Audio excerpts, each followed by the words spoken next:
everybody. Welcome to the 10-4 Tavern. Tommy Joyce here with guest host Mike Marino tonight because Pete is on an excursion somewhere down in, I believe it's South Florida, doing some police work down there. But everybody, we have a great guest tonight on the 10-4 Tavern. We're bringing Police Chief Kevin Barrett of Terre Haute, Indiana. You're going to hear some great stuff about police work. We're going to do some philanthropic and charitable events after that as well. And we are bringing bourbon to the party. So everybody, welcome. Kevin, welcome. Mike Marino, welcome to the 10-4 Tavern here on Tuesday, February 17th, the year of our Lord, 2026. Welcome, everybody. Thank you. Thank you for having me. And appreciate it. Appreciate the time. Yeah, Kevin. How are we doing, Tom? Mike, welcome in, buddy. I mean, we always love having Mike as a drop-in host, so really appreciate it, especially your perspective. And I think with Kevin and his SWAT experience, it's going to be really a good conversation. I'm going to kind of lean back. I lean into the investigative stuff, but I think this is your night, Mike. Very patrol and tactical oriented, so it'll be a great conversation for sure. Well, then we should probably get started with that bourbon that's sitting behind you. Oh, well, listen, the menu is up on the board. Pete, for all you NYPD guys, Pete took a UF 28 today, right? He asked for an excusal. I believe it was denied, but he took off anyway. And this is the first time, so episode 34 on the 10-4 Tavern. And for the first time ever, everyone's drinking the same thing at the tavern. Now. Well, no.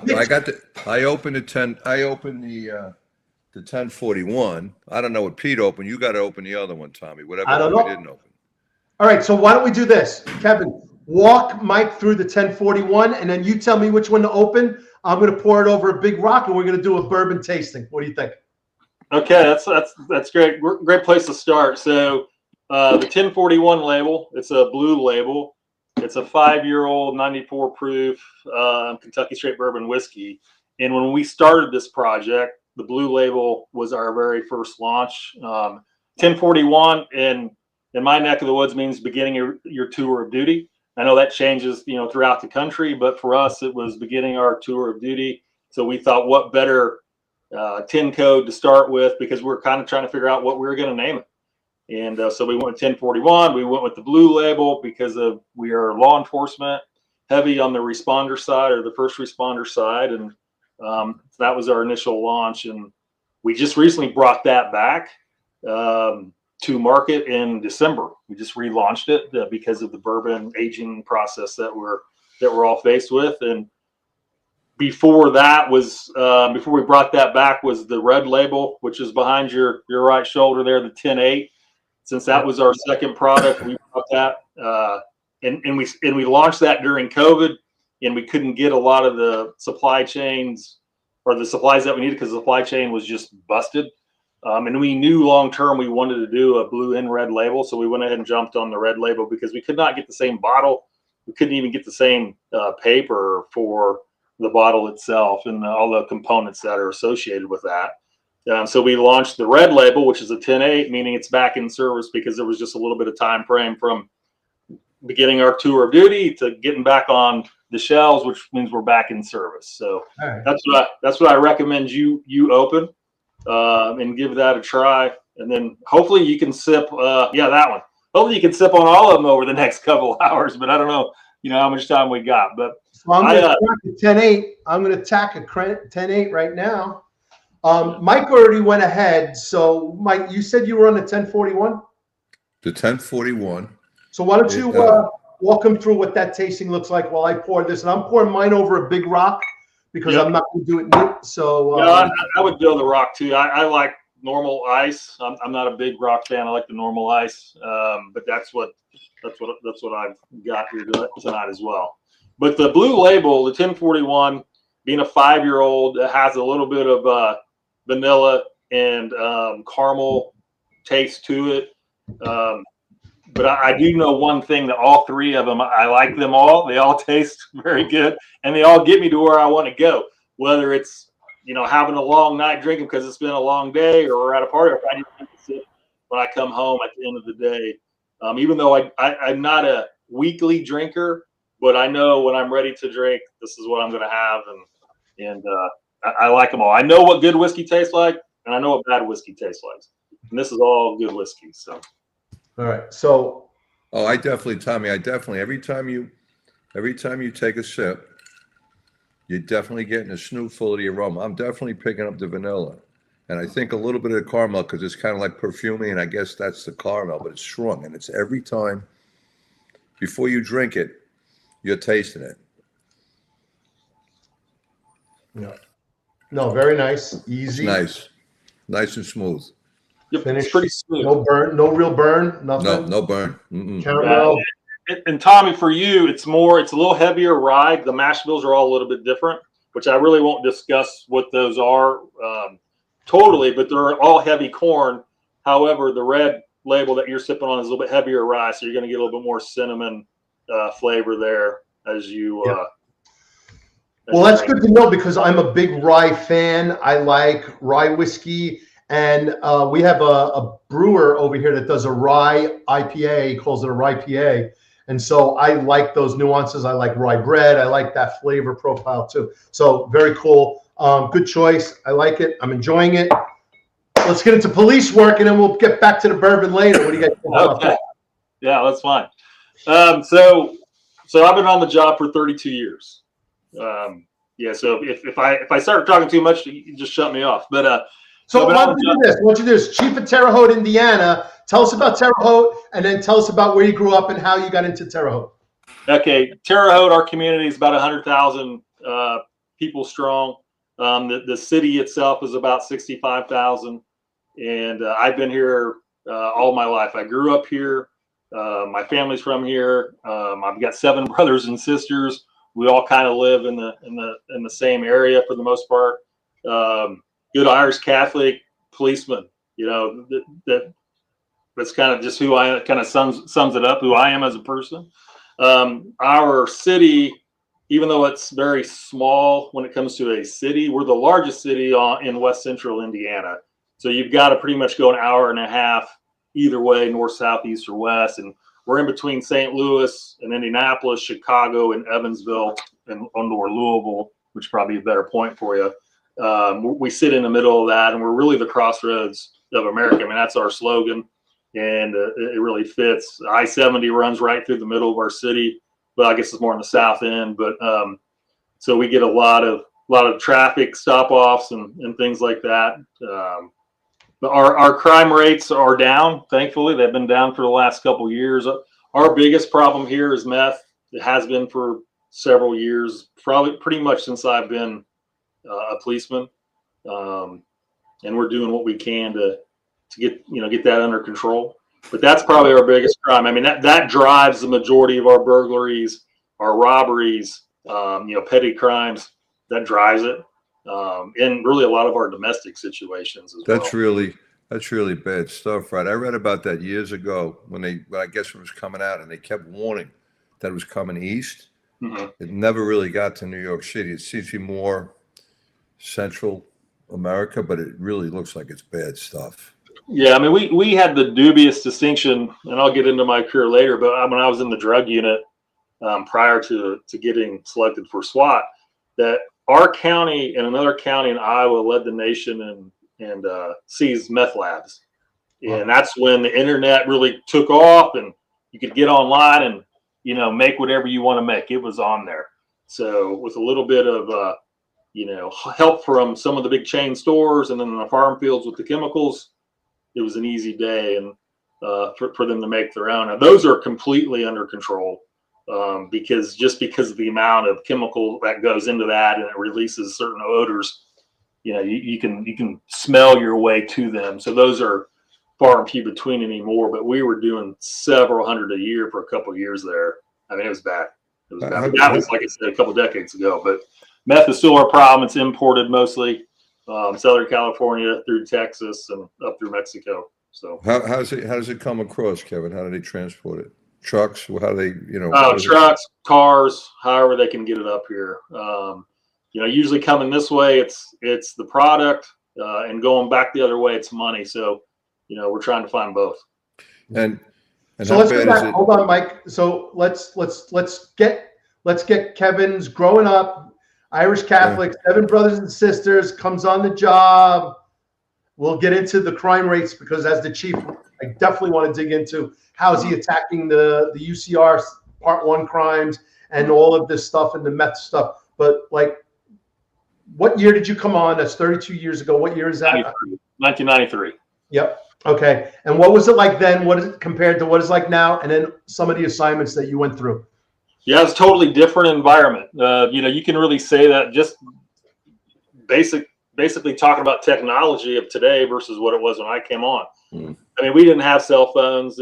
Just to sum that up, if your commander who was sitting in the, station house somewhere wanted you to call him to get a hold of him, and dispatch would say, hey, call your unit commander. You'd go to a payphone, call 911, and they would transfer you over. That's how you now look at you. You're traveling around with a computer in your hand, right? One of these things. So just that transformation of technology has been crazy. Now we're putting things in the sky. We got things in the water. We got things in the ground. All unmanned systems that we're working, running with now. The way that we attack crime is. I think there's a lot of similarities there, whether you beef up patrols, you have task force that chase the drugs or the violent crime or whatever the case may be. But back then when you're young and dumb, all you want to do is chase bad guys. And that's what I wanted to do. It's the reason why I became a policeman. I really had no formal mission statement like I wanted to protect the world. I just wanted to go out and chase bad guys and make sure they didn't hurt good people. And that's kind of what we did, for a couple of years. But Well, that is protecting your world. yeah, no, for sure. But I didn't really, you go into, why do you want to be a cop? And everybody blows it all up. I want to save the world, basically. I just wanted to focus on my little team that we got here. But it's been really good. Did we lose you? Did Mike disappear on? No, I have a problem with my background. Lily and Ron are telling me that there's something with my background, but here I am. So I don't see it on my end. I don't see it on my end. But everything from the vehicles to the kit and equipment is just all changed. We're wearing 3A vests now. They're lighter than the 2A vests that you were issued 32 years ago. So the protection level is much higher. It's more flexible, easier to wear. The carriers, they breathe for you now. So you're just not a sweat box, whether it's, 5 below outside, you're still going to sweat down your back because you're wearing all this kit, or if it's, 105 here, which it can be here as well, because we get the extremes of weather here. So all the kits changed. The one thing that really hasn't changed a lot, I don't think, is the uniforms. I mean, there's some different styles and some different adaptations of that, but the uniforms, I think, are just the common stay for us across the board. I mean, they have become a little bit more flexible and a little bit more comfortable depending on what you're doing. But your Class A uniforms, I don't think have changed much over the years. Matter of fact, I know ours haven't. It's the Class B stuff has. But in the vehicles, right? I mean, you've got Crown Vics that were the best squad car ever because they rode smooth. There was a ton of room, especially for big guys. I'm 6'2", 250 pounds, and you want all the room you can get, but then you got a cage behind you. So, when it went from the full size sedan to like a Charger, things got a little bit smaller and a little less flexible in that situation. But yeah, I mean, everything has really changed. But even when it comes to the type of person that's on the job has changed. When I applied for the PD, there was over 800 applicants, right, for 10, 15 jobs. I got hired with 12 dudes, so you've got 800 plus now for 10 or 12 jobs that we have open. We're lucky to get 20 quality candidates, so that's really different. And we live in a city, we're basically a college town. We've got Rose-Hulman Institute of Technology, which is the #1 undergraduate engineering school in the country. We've got Indiana State University, which, if you're not aware of Indiana State, it's where Larry Bird played, if you're a basketball guy. But they've got one of the best criminology departments in the country and always have. And it's hard for us to get recruits out of there even. So that's probably one of the biggest things. How come? I just think through COVID, I think we got beat up so bad with some horrible incidents that happened across the country combined with COVID, people I really didn't want to get into politics, but politicians beat us up as well. So people, have shunned away from being a policeman. And it's the same on the fire service, at least here in the Midwest. It's the same with the fire service. They're a 160-man fire department, and they're having a hard time getting applicants as well. That's amazing. Yeah. So it's just, and I truly believe that when I became a policeman, and probably with you two as well, it was a profession that we wanted to have. It's our career, in other words. Now it's just a job. I just, it's just a job. I show up, I do what I have to do, and I go home. And I see the differences there, especially during the interview process is where it really comes to light, right? So the whole background, as we all know, you don't know when you're listening, a hiring process takes 6 months, 7 months, 8 months, whatever it takes to get all the processes done. And that's where it really starts to show itself. So KB, you are a why guy, and you're mission focused, and you always wanted to be a cop, and you've clearly, it's part of your life and your fabric of who you are. What does it look like now with these candidates and having a few? How hard do you have to work to really find out and funnel them through and get to the right one who also not just wants to take a job, but actually wants to serve the community? Yeah, I mean, it's very much a handful of the ones that get through the process that really want it to be their profession. They truly want the job, and it shows on the little things, right? It's the little things that matter, especially when you try to keep a standard or implement a standard on a candidate or a rookie or whatever you call them in your neck of the woods. But hey, be here at 8 o'clock to start your day. They'll wander in 8:01 to 8:05. Well, it's 8 o'clock, right? Nah, it's not 8 o'clock. A quarter to 8 is 8. What's that? A quarter to 8 is 8. Yeah, quarter to 8, right? I mean, ours is 10 till. You're here at 10 till or you're late. That's across the board. So you find that most of your qualified candidates come from police families or military families? Yeah, legacies are starting to make a comeback, I think. We've got some on the job here, which is great. That we want as many legacies as we possibly can get, because they understand the culture, that they know and had seen their parent go through the same process, the same, struggles, the same successes, and I think that's very important.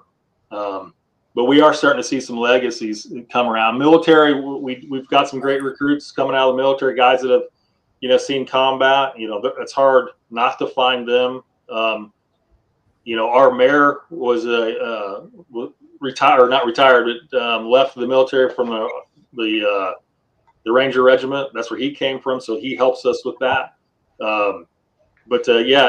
Those are the candidates that we're trying to come to us and work here. Especially, we're kind of a military community as well. We've got an air base here and a few other things. So we want to be attractive to them, and we're doing what we can to be as attractive as we can be. But it's still trying to get them to sign on the dotted line is still tough. We go out to the military bases and do some recruiting. Especially, we're looking for the guys that are either in the Guard or getting ready to get out, and we've increased our age limit. It was 36. Now I think you can be up to 41. Ooh. Yeah, 41 now to come on the job. So technically you could do 20 years in the Army and start a whole nother career if you wanted to. Wow. The mandatory retirement here is 65. So that still gives you time to, not max out, but get another pension if you choose to do that. What do you guys, a 20-year pension, Kev? Yeah, we're vested at 20 years, but we're not maxed out until 32. So, and you can't withdraw until you're 52. So you've got some time there. So even if you did 20 years and came on at 21, like I did, yeah, you still got a few more years you got to work. So you either need to get out at that point or stay till you max out. But if a guy or a girl came on at 41, they could work till 62. You said 65. 60, so they could do 24 more years. Yeah, and start collecting immediately because they'll be 65 years old. Correct. Yeah, but they'd have to get the 20 in first to do that. Yeah, I think you can collect at 18, but it's a significant drop. It's a significant drop. What What about demographics? What are your demographics in Terre Haute? So when it comes to diversity, we're not a very diverse community. We're very white community. We need more diversity, not only within the community but within our department. It only makes us better. It makes us makes the department better. Makes the city better. But we're mostly a white community. Well, I think that just is the reason I ask. When you they've studied America, and what they found was that you can tell which group is probably going to assimilate next into the American culture by looking at civil service. Now, these are, when they did it, they looked at big places like New York City and stuff. So, you had for a long time, like when I came on, there was still a lot of Irish, and then the Italians, and they were next. And then it was the Hispanics next. And I'm reading the study, I'm going, you know what? There are a lot of Hispanics, and they at the time are the most upwardly mobile culture in America. So when you look at I was just wondering if you saw the same thing, but you don't, because. Yeah, no, we don't have that capability yet or ability to be that diverse, but we're hoping that changes. You can't force it. You got no, what you can't force it. No. You can't force it, and but we're doing what we can. Well, I think that's right. If you force it, then it goes sideways. But if it happens organically and people want to be there and they want to assimilate and want to become part of the community and not bring that in, that's when it really works well, not when you ram it down somebody's throat. I mean, I talk about it all the time. I went to a wedding about 5 or 6 years ago, and the bride was Jordanian and the husband was Dominican, and the clashing of cultures, wow, that's an odd mix of the music and the food and the dancing, and everyone, although they carried their heritage, they were all American first, because these were families who wanted to become part of America. And that, to me, and I'm getting goosebumps right now because I'm a friend of the bride's family. As Jordanians, they love being Americans more than anything in the world, but they did not let that interfere with bringing the culture into that wedding, where the bride was up on the chair and all the men were carrying her around and everything. It was wild. It was absolutely wild. So yeah, so to your point, Chief, for sure. If done right, diversity is fun and it's wonderful. And if you buy into the American heritage and culture, Brian, it doesn't matter, right? You can't force employment on anybody. It doesn't matter what their background or the skin color is. You don't want to do that. You have to take from the pool that's available. But how would you, you look today? What's the big concern, right, with the younger generation? They can't buy homes, right. So you're constantly reading in the paper and stuff that tell you the median price of homes in this city or that city, or to make, I think, to actually let people know, hey, where you can go. So I guess you guys are what's your main industry? Is it farming? Is it university? So we have, I mentioned Rose-Hulman and Indiana State University. We also have a large community college called Ivy Tech, and then right outside that we have St. Mary of the Woods. So there's actually 4 colleges here. So we're a college town. It's probably it's definitely our biggest employer, the combination of all those. Right. And then we're a farm town. So we used to be, back in the day, if you ever wanted to buy a CD or a VHS tape on the phone, you'd call 1-800-SONY or Columbia House. Well, that used to come here. So the orders would come here, and I think Columbia House had 3,000 employees at some point in their career, in their heights of being open. So that was one of the biggest industries at one time, but that's been reduced to just a couple hundred. Pfizer was here. It employed a couple thousand people, but then the one product, they built $1 billion facility here. And then the drug that they created here that they were pushing to the market got turned down. So they just let everybody go. But they actually did something called, they put all those people back to school if they wanted to do. They paid them for a couple more years. They did a lot of incentive. They would move them to other facilities if they wanted to move. But Columbia House has just kind of shrunk, over time. And it's just, we're just a college town and a farming community. I mean, we're completely surrounded by farm fields for sure. Yep. So Ron Layson, from the executive perspective, correct way to do it. Best candidates, no matter the ethnicity, but there are minority communities, more recruitment efforts. It's perfectly fine, but lower standard. How do you, as the chief, balance keeping your standards, but also opening it up wide open and not, you know? I don't Our know. standard, our standards is our standards, right? You've got to meet the same expectations of the guy next to you. So it's a team first approach is how we do it. And we've always done it this way prior to even my position. But I think that's a lot new because the last 3 chiefs were all SWAT team guys. So I think it's kind of the same thing. But, you know, you have to have your standard. It doesn't matter who it is. It doesn't matter your ethnicity, your age, your gender. You still have a standard, because if we don't have that standard, you can't meet that standard. How are you going to operate out in the field when somebody's yelling at you, spitting on you, calling you everything in the book, or shooting at you, trying to fight you? You have to have your standard, and you can't come off that. So you just have to do what you can to acknowledge that we have our standards, have the community understand what our standards are, and if they need assistance trying to get there, we can help them get there and provide resources for that, or at least point them in the right direction. And then our recruiting comes down to that. You've got to have your standards and keep your standards. Yeah, sure. And you get, sounds like you're running a good shop that way, Kevin, like the way it should be run. Do you get any pushback from the politicians, or no? Is it all kind of, they let you do your thing? You're not. Yeah, they let us do our thing. Yeah, they've not. And when I was asked to take the job, I'm like, sure, but we still have to operate how we see fit. Been doing it for 30 years. Give me that flexibility. And our mayor's been great about that. He understands that we have standards. Like I said, he came from the Ranger Regiment. You know, they have standards. You don't meet the standards, you don't go. And we have to operate that way when it comes to recruiting, whether it's operationally in the field, whether it's investigations. We have to have that. And who do you answer to? You don't have a police commissioner, right? The mayor.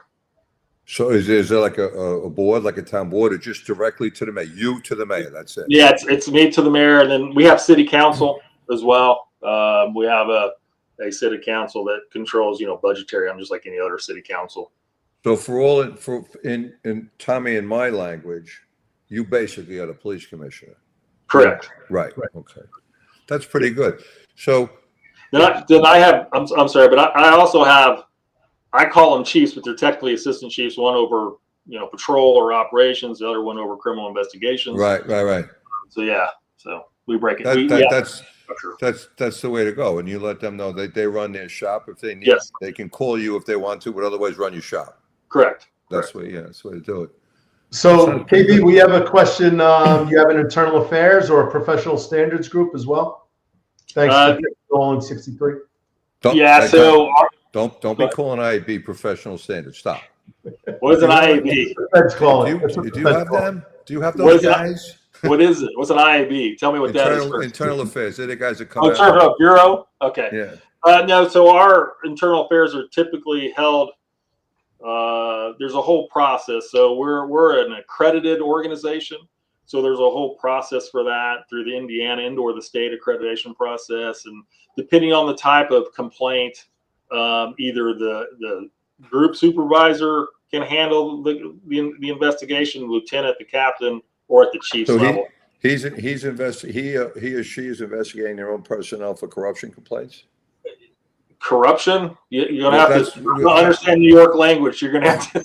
Our internal affairs, was designed to keep us honest. Yeah. Basically. Yep. That's what it was designed to do. So when we talk about internal affairs, we will talk about, like, if somebody says, well, he hit me, he shouldn't have, well, that goes to the Civilian Complaint Review Board.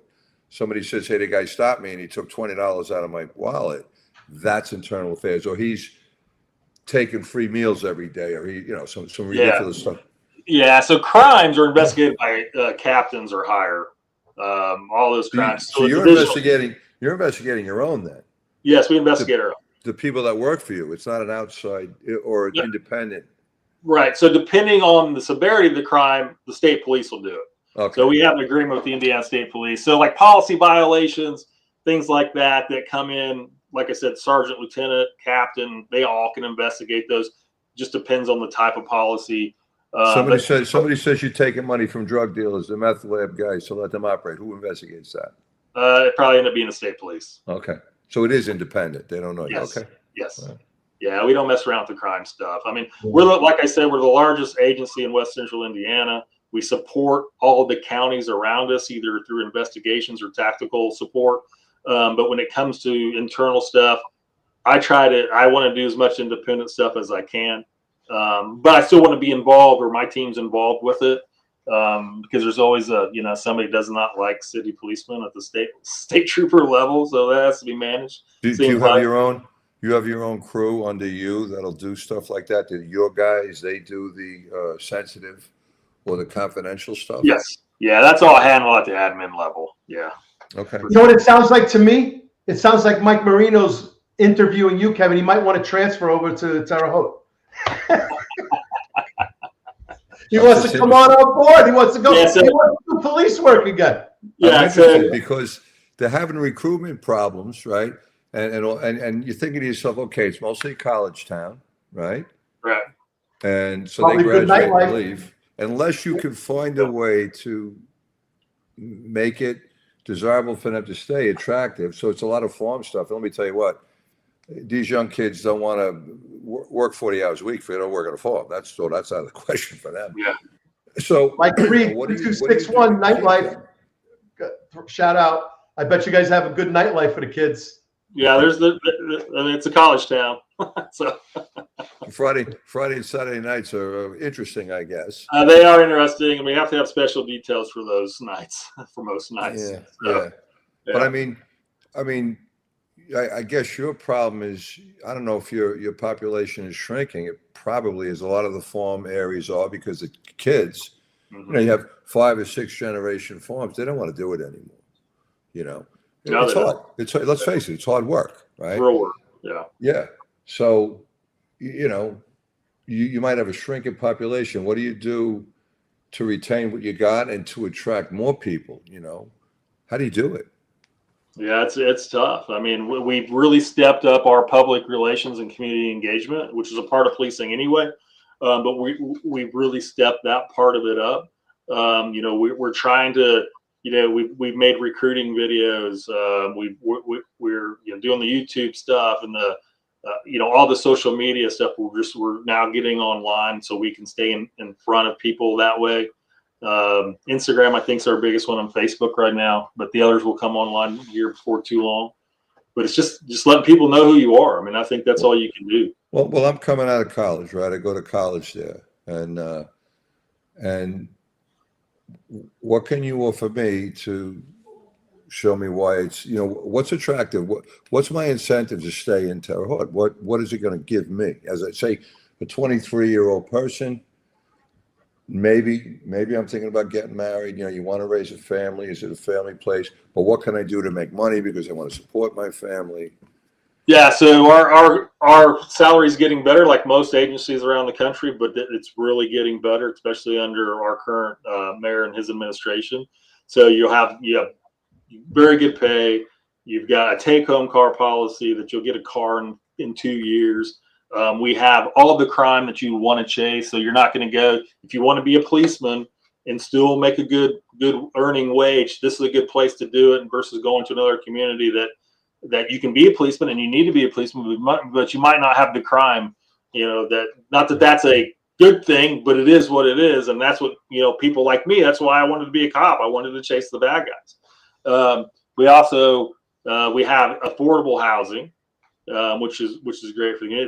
It's a very inexpensive town. What's the median price of a home, Kevin? In Terre Haute, I'm guessing about 120, 130. No kidding. Woo! You got to get rid of the New York stuff out of your head because it's a whole different planet.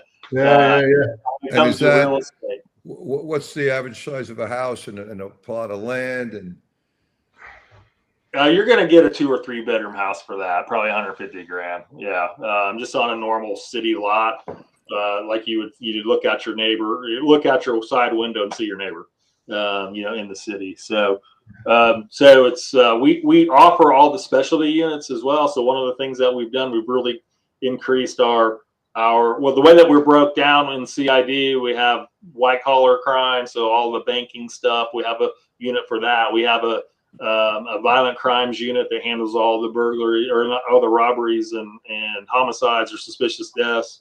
And then we have general investigations with that when it comes to property crimes as well.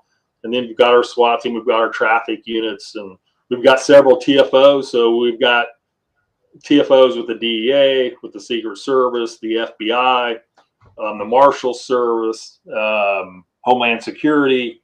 So we've really upticked that over the last couple of years. So we offer a lot of different. We have our own crime lab. We have a juvenile investigation unit, which is great. They're doing a lot of great work with the international crimes against children, our ICAC unit. So they're doing good things there, especially with that getting a lot of publicity right now with the Epstein shit and all of that stuff.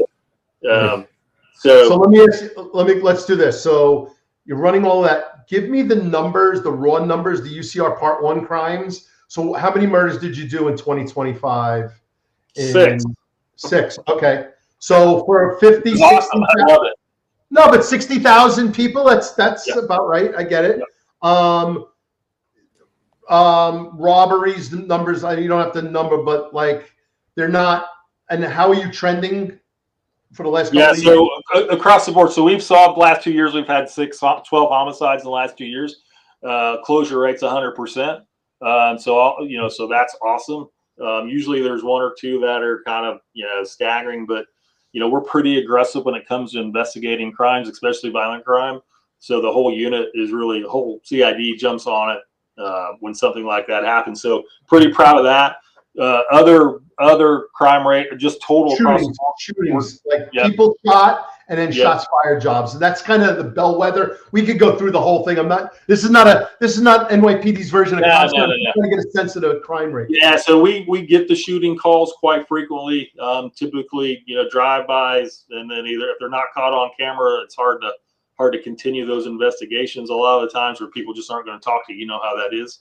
But just overall crime is down 18% over the last 12 months. So pretty excited about that. How long have you been the chief, Kevin? 2 years. Okay, so was it going down? Was it trending down? And then did it spike in 2020, the summer of love and COVID? And then, or were you guys flat through that? What did that look like from 2018, 2019 through 2020, 2021, and back to 2025, 26? Yeah, so I don't know what the numbers were back then, but I can tell you from my perspective, operationally as a SWAT team guy, we were moving constantly. I mean, we were moving a lot more than any other time that I was on the team for 25 years, and those couple years, we were moving a lot. I mean, people, whether it's barricade after barricade after barricade, it really wasn't like proactive policing type stuff that you would think that a SWAT team could do. But we were really busy. Those numbers are down and have been down for the last couple of years as well. But overall crime, I don't know. I'd have to go back and look at that. I don't know what that is. Okay, so let me just hit a couple of comments, and then I'll let Mike jump in for any questions he's probably got stewing. So Marlon Bethel, fire detective, one of the co-hosts on the Finest Unfiltered. It's going to grow soon for domestic factories and manufacturing. Do you see an uptick coming with some stuff coming back to onshore? He thinks give it 5 years, and Marlon has a very good handle on things that are going on financially. So that's an interesting perspective. And then he also said, based on your comments and your housing costs, I guarantee that there's a few New York City guys looking to lateral and already Googling your department based on. Come on. Well, come on over. Do you welcome people from other departments, Kevin? We welcome them. So that's an issue. So we have a police union. So they have a say in how we bring on, through the workers' rights and all that stuff, and how we bring on laterals. So right now, a typical lateral just has to go through our normal process, and he'll go through the FTO phases a lot faster, obviously, because if he's already been a policeman. However, it doesn't affect, there's no salary bumps or any of that yet, but we're having serious discussions about that with our union to where we can take on a 5 to 10 year guy and he's getting credit for those years, right? I mean, why would you lateral out of someplace if you're not going to get credit for those years? Do you give incentive pay like down here in Florida? They give, no. We don't, but we're discussing that. So we're in the whole package of that, whether it's incentives or giving them time served, giving them whatever. But what's top pay there, Kev? For a cop, white shield cop? Top pay. Like the top pay for patrolman? Yeah. It's going to be somewhere around $100,000. So you come on at 7 or 69. You're coming on at 69 plus, give or change, as a rookie. And then it goes up every year. So we have longevity pay. So every year you're getting a pay raise. But then you also get pay raises per your contract, built in as well. So. And I imagine you could get a pretty decent home for $300,000. For sure, you absolutely can. This just turned into a recruiting video. I know. Let's go, everybody. I love it. I'm going to chop up a whole bunch of shorts. I'm going to get a whole bunch of shorts. I'll clip it, and then Marlon will help me. And I'm a little bored, Tom. I'm looking to go back to work. I'm bored. That's why. Come on, man. I got space for you. We'll figure it out. Oh man. Honestly, it sounds like a great place to live and a great place to work, Kevin. So really, it really is. It's fun for me. So the only drawback, and I think this is where Marlon's right, and where it may help. With industry coming back, the only drawback is you're a young person. Like my niece. My niece just graduated Clemson. She's an engineer. She's extremely intelligent and talented, a real great kid, right? And so she was working, and part of the 5-year engineering plan, they have to do an internship. Mm-hmm. So she was working and gabagool. And that's funny, Tom. I'm sorry, that's funny. The New Yorkers, they need gabagool in Indiana, bro. Do you know what that is, Kevin? It's capicola for you Midwesterners. You know what capicola is? It's a cold cut. It's like an Italian spicy ham. It's like all the garbage left on the floor. That's the only way you're going to recruit the New Yorkers.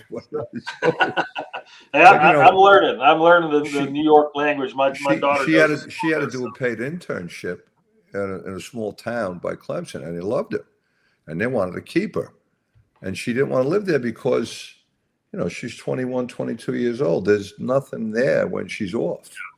There's no big town. There's no nightlife. You guys having the college nightlife, I guess that would give something to a younger 21, 22, 23-year-old. But see, in that, okay. But, if you're 30 or 28 or 29 saying single, well, the college girls are a little bit, they don't. And you got 60,000 people living there. And what if you don't want to be a cop? What else do you offer? I think you're right. You guys should try to get some of those new factories and stuff there that they're talking. All the industry coming back. I have no doubt that the mayor's doing that. He spends a lot of time at the state house, a lot of time, private corporations trying to get things done. Our community is not necessarily declining, but it's been stagnant for a while. The young ones are leaving. Yeah. They're not staying. Yeah, because Indy's pretty close. Indianapolis is pretty close. It's 70 miles down the road. I-70 it takes you less than an hour to get there. But that's where they're going. Is Indianapolis kind of, is it like a shithole? Because a lot of the cities are, and people.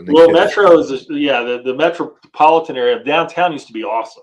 It used to be great, but it took a hard hit during COVID and during some of those years, but I think it's starting to come back. I was just there over Valentine's weekend and didn't see anything where that would kind of give me trouble, in the back of my mind. Usually when I go down there, you see it right away. But so it was actually a pretty good weekend. So I think it's starting to come back. They're making a concerted effort to do better there like we are. But they're down like 300 guys. So it's like, and that's a department of 1,200, maybe 1,300.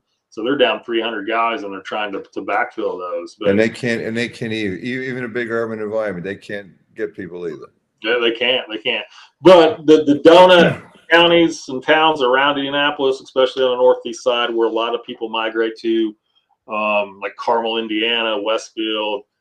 That's the the Beverly Hills of the Midwest, they call it. You know, that's where all the money of Indianapolis goes. So that's where all the kids want to go. You know, the young 20-somethings right out of college. And, you know, that's kind of and that's an hour and a half from here, that part of Indy. But, you know, so it's trying to keep all of our people here, whether they want to get into public service or an engineer out of Rolls-Holman Institute of Technology. It's just tough. It's really tough right now. So I've been to India a few times. I've always enjoyed it. Like most Midwestern cities, to be honest with you, Des Moines, Iowa, I never would have went there, but not for business. Had a great time, great people, clean, well done, everything across the board, really cool spots. I've never seen some of the stuff that you might be talking about in Indy. Mostly spent time downtown, obviously. But I also remember, so there was a merger between the county and become a Metro PD between the county and is that Wayne County? What county was that? Marion County. Yeah, Marion. You know, Louisville did that, Vegas did that, a bunch of those did that.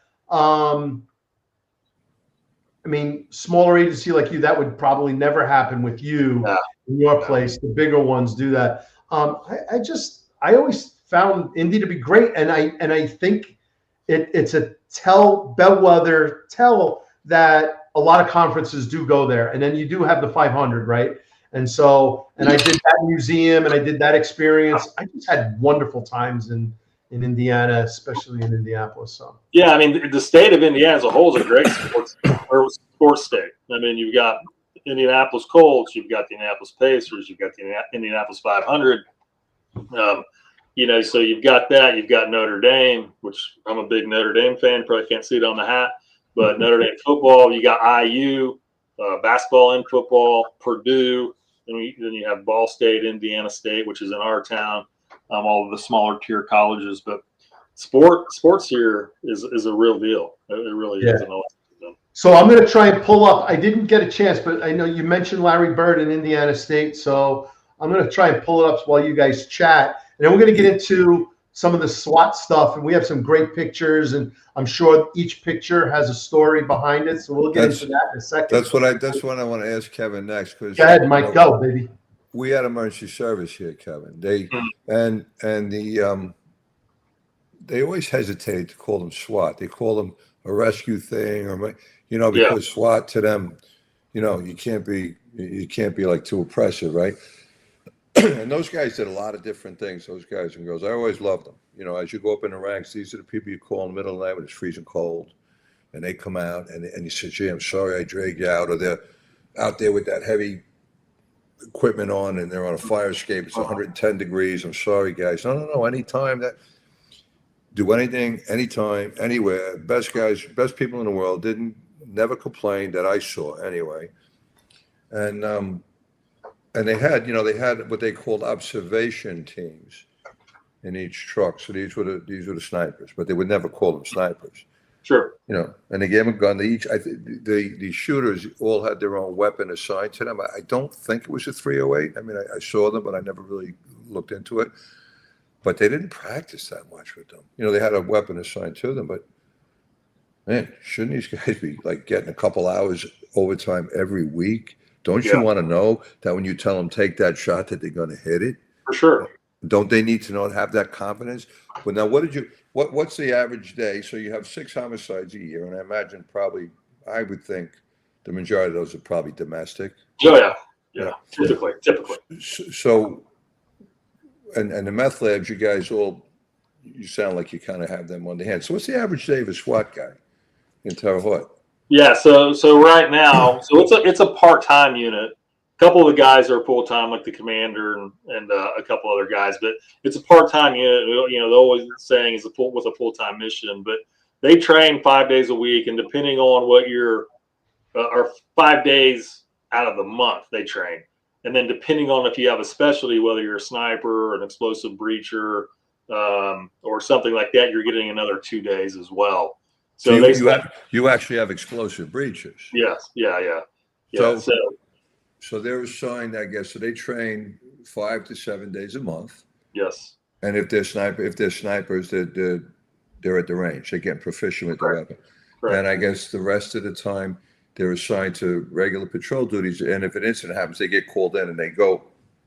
Yeah, Okay. they do. So they get called out, but they're also doing other details, whether it's a parade detail or Yeah, that's what I'm security. figuring. Right. Yeah, special investigation, a special patrol. So it's and then they're going to get a weekly call out. So it's just all that kind of combines into their almost the time. They get any extra compensation? I mean, so they're specialists. They're definitely specialists, but they get overtime if they get called out.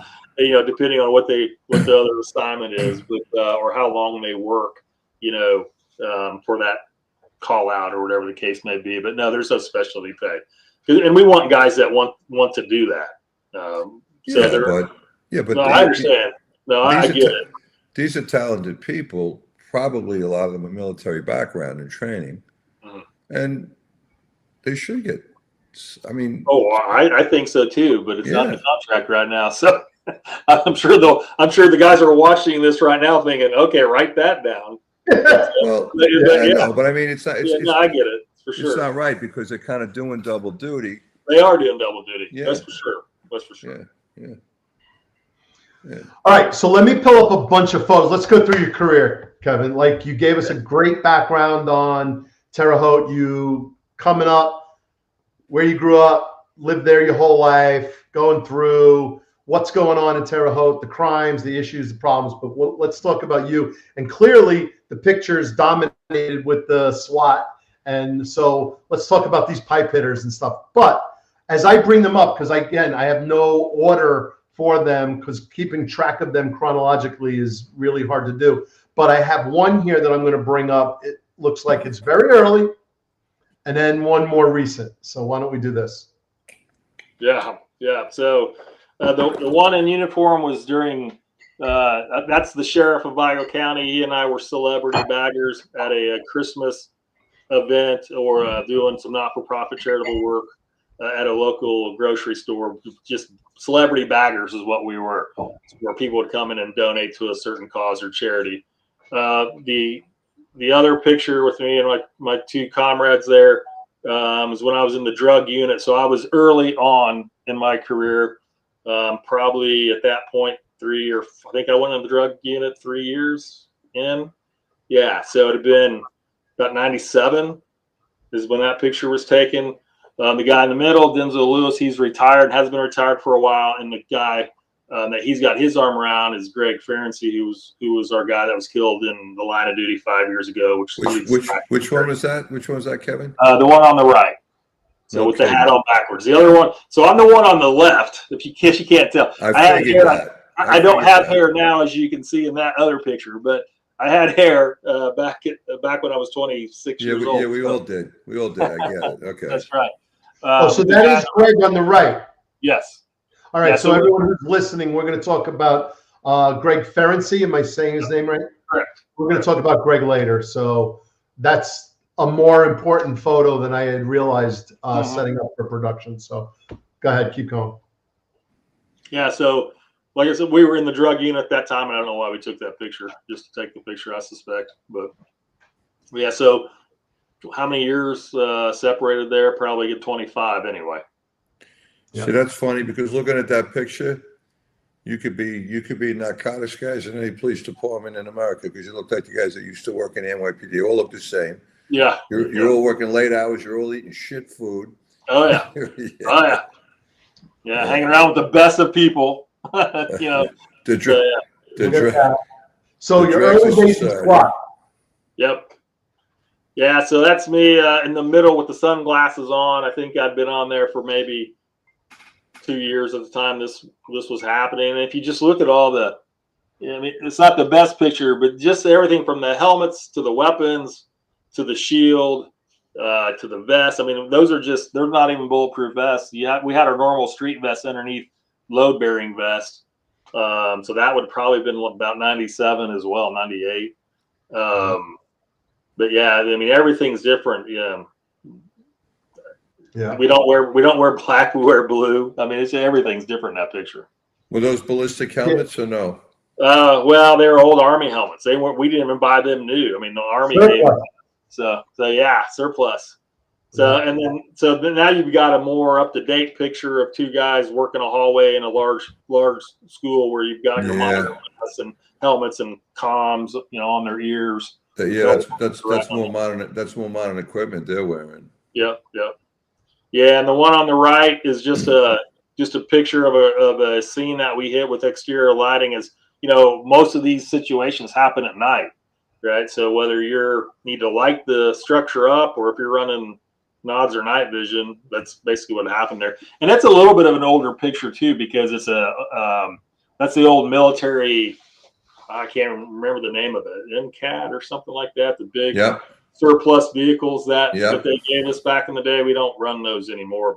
They took them. I think they took them all away. One administration, they kind of wanted, they figured it was like militarizing the police, so they kind of wanted to take them away. As under Obama, they started taking this. 100% Obama. And we're not going into politics, but it was that administration. Absolutely militarized. It's absolutely true. Yeah. Which was great for us because we were able to modernize, right, on our ballistic vehicles. We got purpose-built vehicles for law enforcement, the Bearcats, which I don't know if they sent you a picture of that or not. And then we have other vehicles, SUVs or trucks that are all bullet resistant, up to 308 or 50 cal, depending on the vehicle. So yeah, it helped us modernize where we needed to modernize. Yeah. All right. So here's looks like some staging and training, maybe. Yeah. So the one on the left, they're both training pictures. However, the one on the left is at Camp Atterbury or Muscatatuck, which is in Indiana. It's a military training base, and we're doing some rooftop insertions or shooting, depending on where we're at. This has been a few years ago, handful of years ago, where we would shoot out to distance on the rooftop there with our snipers, and some of it was just for fun as well, competition-wise, because we're always competing, right? You've got to be competing or to stay at the top of your game, and that's something that we've always done. The one on the right was just a great photo moment, I think, where the sun hit it just right, and it was just kind of a cool picture of two dudes standing around talking about what they just did, and probably getting ready to do another hit on that building that we can see, the old fire building up over there, or the one behind them. Yep.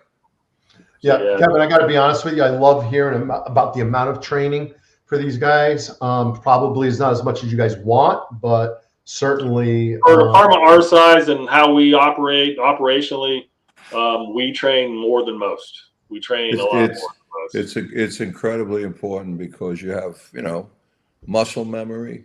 Yep. Remember, Tommy, when we had the revolvers, and I do remember. I don't even remember those, man. I do remember revolvers. You always had an automatic, Kevin? Always, Kevin, don't make me tell you to go fuck yourself or anything. I don't know that. But we had, and we didn't even, Kevin, we didn't even have speed loaders. We had dump pouches. They came out individually. So the commissioner at the time, Commissioner Kelly, he really didn't want to go to automatics. He was afraid of it. I don't know why, but he was. So we had a young kid named Scott Godelli got killed. He went empty, and he just put his head down. I knew guys on crime scene that they figured the guy he was up against had a semi-auto and a 9. He had the 9. He had the 38. He went out and he just kind of did this. He was a young kid. He just didn't know what to do. And the guy popped him on top of the head. And then they gave us speed loaders. They still wouldn't go to the automatics, but they gave us speed loaders instead of doing the dump pouch. But he wouldn't give us the speed loaders that had the spring activated release. You had to put it in and turn it. Oh, yeah. So what guys were doing in a stressful moment, putting in a speed loader and throwing a full speed loader over there, because you're in a stressful situation. So it wasn't so great, but they did teach us. There was a guy, Willie Washington, too big guy, he got into a shooting. And what Willie did was every time the guy popped out, Willie had been empty. If he could only get 2 in, because your instinct, you want to load all 6. You just can't help yourself. He'd load 2, snap it shut, and let 2 go. The guy would go back in. He'd open it up. So they started teaching us instead to shoot in groups of 2 and look, 2 and look, 2 and look, and that was the range. 2 look up, 2 look up, and it was funny because you found yourself, and you did get into an incident, you actually did shoot in groups of two because that's what you were trained to do. And you just did it without thinking. Two. You didn't even realize you were doing it. The more training you do, we didn't get much. They talk about training and this and that. When we went to the nines, we only qualified twice a year with the revolvers. One summer cycle, one winter cycle, right? When they went to the nines, and they were so afraid of them, they gave us 10-round magazines, which, didn't work so good. Bratton came in, he gave us the 15 rounds. But when they gave us the 10, that was the first time when you went, you'd go for a whole weekend. They actually taught you to shoot. They actually taught you how to shoot, how to hold it, to grip it. They really took it serious, the range guys. They were good with the nines. So they wanted you to go 4 times a year. We had 42,000 guys then, Tommy? Not counting. Safe city, safe streets. We had between early 90s, 92, 93, almost up to 40,000. Yeah, well, we had between 40. We actually had between 40 and 45,000. We were tripping over each other. Yeah. So when they looked at the amount of range points they had and the amount of time, and it couldn't be done. It physically couldn't be done 4 times a year to the range. Yeah. So all right, so let me do this. I want to get back to Kevin and all these pictures because they're great pictures. However, I want to comment on something in the chat. Kevin, I'd love to get your response. Mike, I'd love to hear your reaction. So Detective Nolan, I carried speed loaders before they were authorized, and then the best reload was a second gun. I will admit, while carrying a revolver with a 6-shot with 2 dump pouches in 1986, 1987, 1988, before we went to speed loaders, I went out to Long Island. I bought a Sig Sauer 380 P230 7-shot, and I carried an unauthorized 380 automatic as my reload. That was my reload. Well, the transit guys, I don't blame, because when I first came on, the first year I came on in '79. I still have that gun, by the way. I'm an old age. It's a beautiful firearm. Yeah. 40 years later, beautiful. I have my Beretta 380 that I bought Tommy back then. Same thing, but transit guys were getting it. They worked alone on the platform, and I guess it almost became like one guy got knocked down. They took his weapon from him and shot him. So now it became like oh shit, we can do this. Like it caught on, right? 93. Oh, fuck you. So because Mike in the chats, Mike, stay on point. Let the chats do their thing. But I bought one too. I was a little buffy kid. I'm working in Harlem, and we would get into stuff. So I bought one. Well, one night we were working at midnight, and there was only 6 or 8 of us working, and they had the Yellow Man was performing at the Harlem World, which was right across the street from the mosque, Tommy, where Phil Cardillo got killed, on 116th and Lenox. There was thousands of people in there. Somebody let a round go, and now they're all on the street. And we respond, and there's 6 of us. We are literally getting the shit kicked out of us, to the point where and they were going for you. All you could do was hold on to each weapon in one hand. Now you had no arm to protect yourself. We all took beatings. I never carried a second gun again. Because how many times do you pull your weapon? Or how many times you get in a gunfight? The average New York City cop doesn't get in one in 20 years. Yeah. How many times you get in a street fight? Not to. Yeah, hope not. Well, I don't. Well, yeah, some of us actually like it, but how many times do you get into a street fight? Yeah, a lot. I never carried a second weapon again. We took such beatings. It was bad. Yeah, I'm surprised. One guy actually got put off the job. He got busted up pretty bad. He never came back to work. I took a pretty bad beating. Never again, because the odds are you're going to be in a fight more than you're going to be in a shooting incident. Sure. And you know what? You forget what that is. Yeah, I mean, that's the most. Every day. But they're very aware it's a weapon. They're very aware it's a gun. You're not anymore because it's part of your everyday thing. It's like putting your socks on. Yep. I don't think the best reload is a second weapon. I think the best thing is to have a high capacity weapon. I don't like 9s. I think 45 is a better urban gun because it doesn't go through people and it takes you down. I like the 45s, and but you have to be proficient. You can't do the spray and pray. Oh, I got 16. I'm just spraying. I can't. You still have to be disciplined. Well, that's what they do. I You know. have to be You have to be disciplined. Well, and you talk about the combatives or the defensive tactics, and I've always only carried on my body one gun, my pistol, but my vehicle had plenty extras in there if I needed it. But defensive tactics or going hands-on is the most common tool, right, that we have as law enforcement, right? There you go. So when it comes to training as a department, we do our ILEA or Indiana law enforcement standards, what they require, but then we have open mat every month as well, 1-2 times a month, where guys can go and just work on stuff if they want to. It's the same with the range. We qualify every quarter in some fashion, either day or night, but we have open range day as well. So you have open mat day, we have open range day. So the SWAT team's not the only ones that are training. Everybody on the department's training. And let me ask you something, Kevin. So I'm a patrol guy working in a radio call. I don't know what you guys call them. Patrol, yeah. You call them squads or patrol? Patrol, we call them squads. It's just okay. So here I am. I'm working what we call the sector, right? I'm on patrol.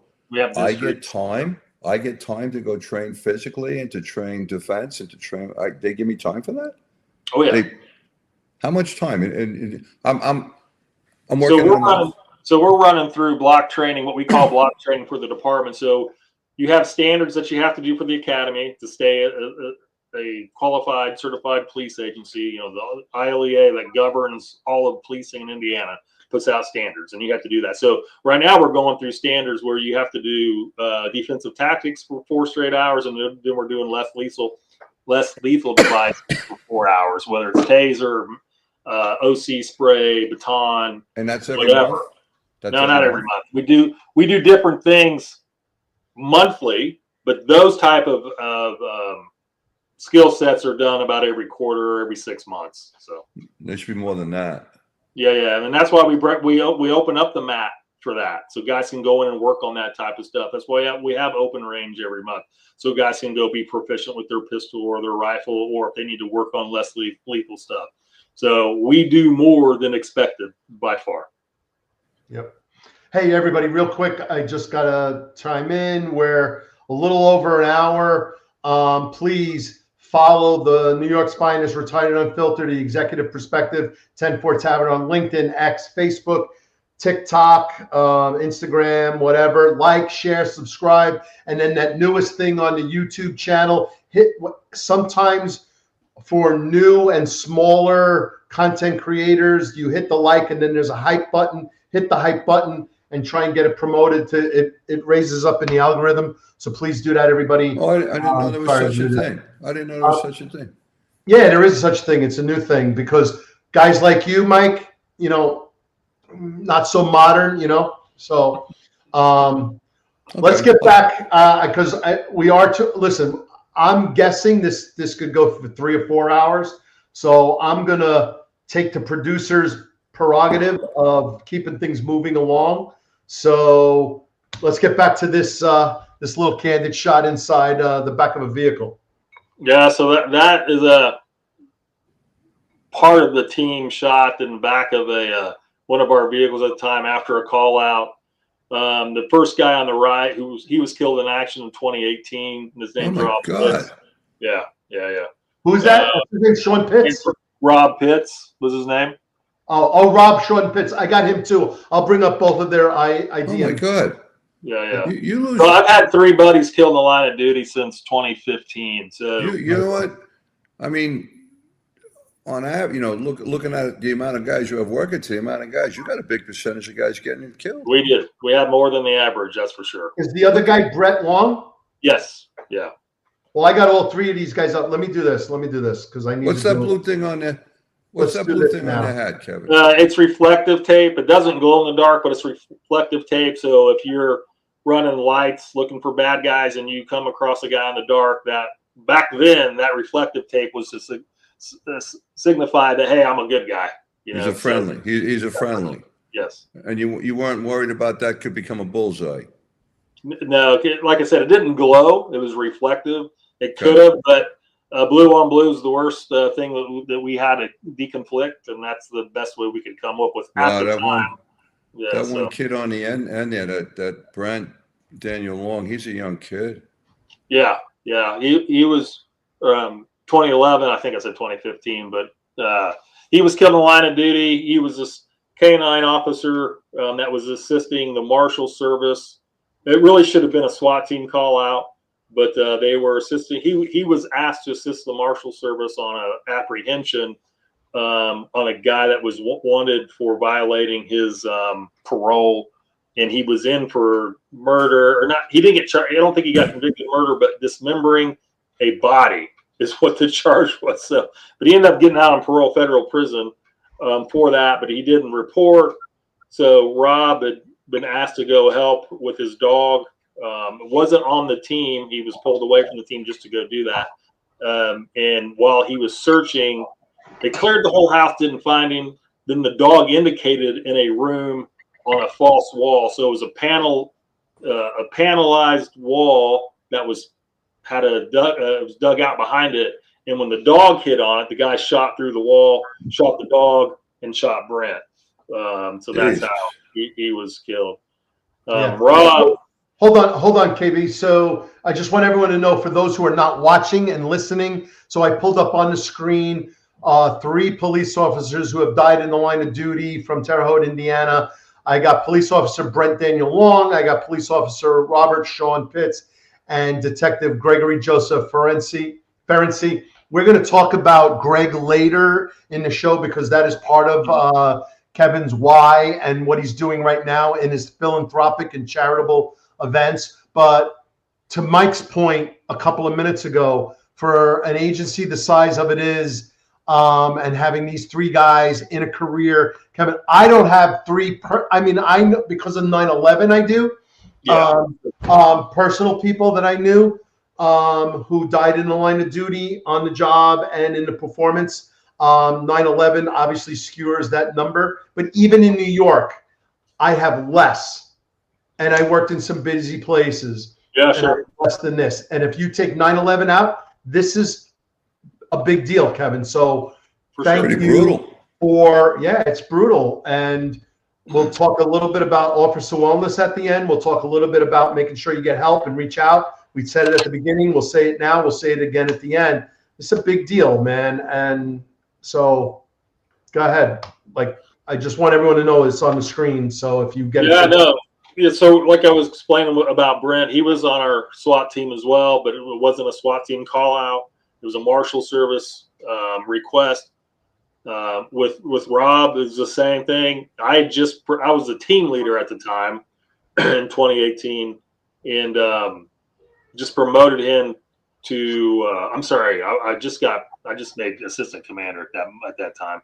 I promoted him to team leader, and a week later this happened.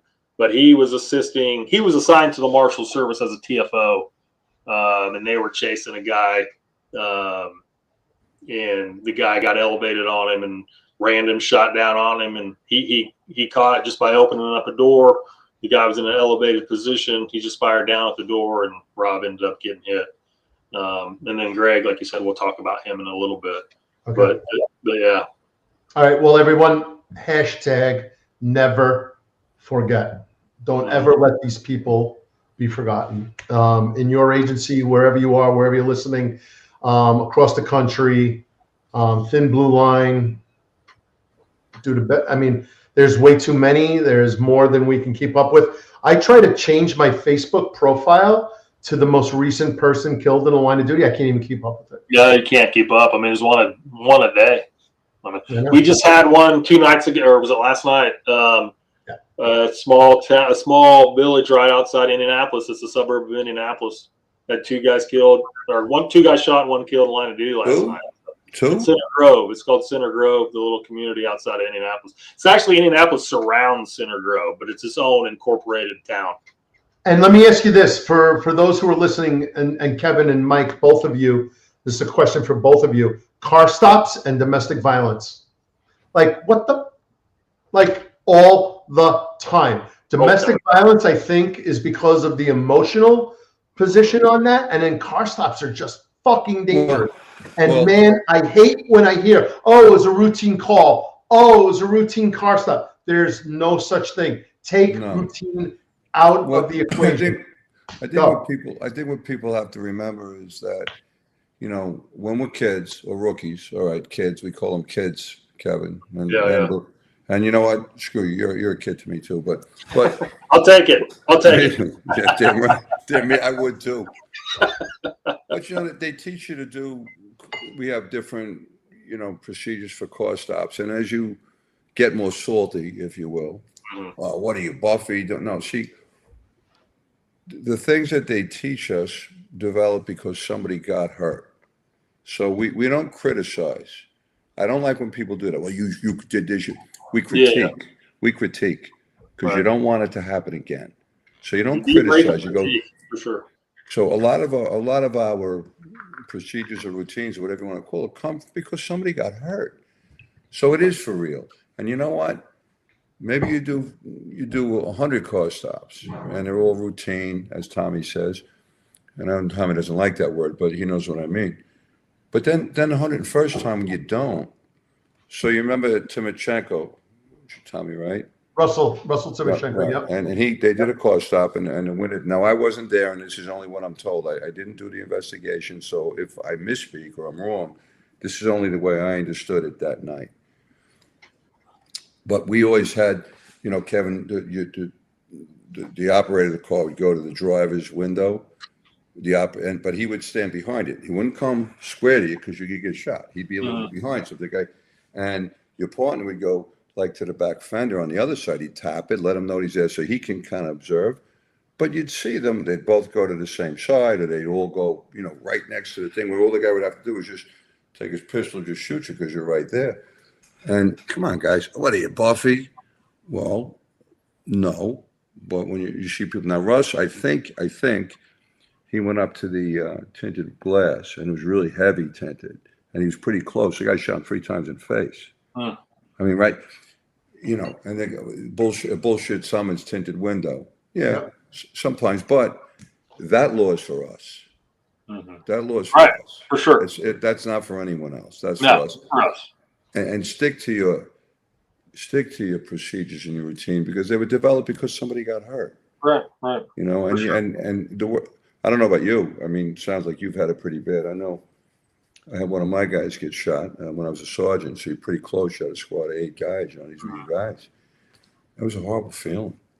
Okay, let's get back to some pictures. Back to Kevin and all of these heavy pipe hitters. Yeah, I love it. And I especially, I'm just going to tell you right now, I'm a dog guy. So any picture that has a dog in, I want to know who it is. I want to know Canine's name, and I want to know how badass, and I want to know its breed, by the way. Oh, God. You're going to ask me questions I don't know. I want to know if it's a full German. Is it a Malinois? I want to know. Yeah. Everyone who knows I do my social media posts, I'm all about the dogs. So yeah, let's try not to tell them why, Tommy. Okay. So we are in a tavern, Kevin. Sorry, buddy. Yeah, right. Okay, so this is again an older picture, and again, so you can start to see the transition of the equipment and the weapons and the ear pro, the helmets, stuff like that. But the uniforms haven't quite transitioned to the modern what we have now, nor had the vehicles. So that's an old ambulance that we acquired from the fire department to turn into our truck equipment vehicle, or SWAT equipment vehicle or truck. So yeah, so we back in the day we'd always acquire used stuff. We're kind of the Marine Corps of law enforcement. I don't think we had anything new, you know, for a long time. But so the chief, who's the far right of the picture right now, was my original SWAT team partner back in the day. So again, he was, like I said, he was the chief, and then we had another chief in between myself and him. But yeah, so we've all tried to take care of the unit the best we can. But usually take those standards though and push them through the whole department. But yeah, so I was a team leader when this picture was taken. You guys 3-year hashtags or 5-year hashtags on your arm? 2. Every 2. Oh, 2. Okay. Yeah, I can't tell from this picture, but he would have been maxed out easily. Yeah, I was gonna say either that guy's got like 70 years on a job, or we have to reduce. Reduce. There's a cool shot. This is a cool shot. Maybe he's just got short arms. That's right. Another training picture. But what we try to do is get condemned homes or homes that are being remodeled. We talk to realtors, we talk to the construction, site builders, say, hey, can we use this house? I don't care if it's for 2 hours, can we use it? And this was a house that was being remodeled that they let us in for a day because the infrastructures are always different. CQB is where we live, right? I mean, that's what we do for a living, at least in this environment. So we've got to be able to see all the structures we can and learn how to deal with those things. Yeah, that's good. I love it. I love it. Seems like you guys have a little more leeway than we ever would. Like it's a little more kind of makes sense. Because for us, they'd have to do a study and liability, and it'd be 10 years before that building would be knocked down before we get in. Yeah, this is actually an operational hit that one of the guys took in a down moment in a hotel. It was a hostage situation where the guy wasn't come out. He was wanted on several warrants. His girlfriend at the time tried to get out, so it was a domestic turned hostage situation. The guy ended up coming out in the long run. This is actually a live hit, but that would have been probably 10 years ago, probably 10 years ago. And you obviously felt the whole thing was funny. Okay, good. Okay, we got our first dog. You gotta find that humor in it. You gotta find. Oh, there's the dog. So that's Casio. He's a bomb dog. So dual purpose bomb or person dog, full blooded German Shepherd right there. So more modern photo, right? That was taken a couple years ago. Running blues. Yeah, it's because we wear blue and we're part of a bigger tribe. We wanted to get away from the green or whatever else because we were all one tribe as a law enforcement agency. And when you start breaking that up and you get the military green going and all that, you're separating yourself from the tribe, and we don't want to do that. We chose not to do that anymore. We wanted to wear blue like everybody else. I also think it kind of looks, not that it bothers me, but it looks very military. It does. It does. And we got away from that 5 or 6 years ago, and we wear blue. I mean, that's who we are. Real cops wear blue. That's right. I once rolled up on a scene of we had a shooting, and some team showed up, and they were in the NYPD. It was the gang unit, and they showed up in camouflage, and they were talking to me, and I said, wait, someone's talking, but I can't see you. And they're like, what are you talking about? And I'm like, I hear somebody talking, but I can't see you. Was that official time? That was their own. With me, what are you talking about? I go, oh, there you are. You're wearing camouflage. I am in the fucking most urban city of the most urban block in New York City, and you're wearing camo. But that what the actual fudge is that? That sounded like it was their own unofficial thing, because I never saw anything like that. No, they did what they went rogue, and they were wearing camos and stuff. Come on, man. Yeah, but they did that on I am so psyched about this next picture because I'll be honest with you, I got a little frightened. These are some pipe hitters right here.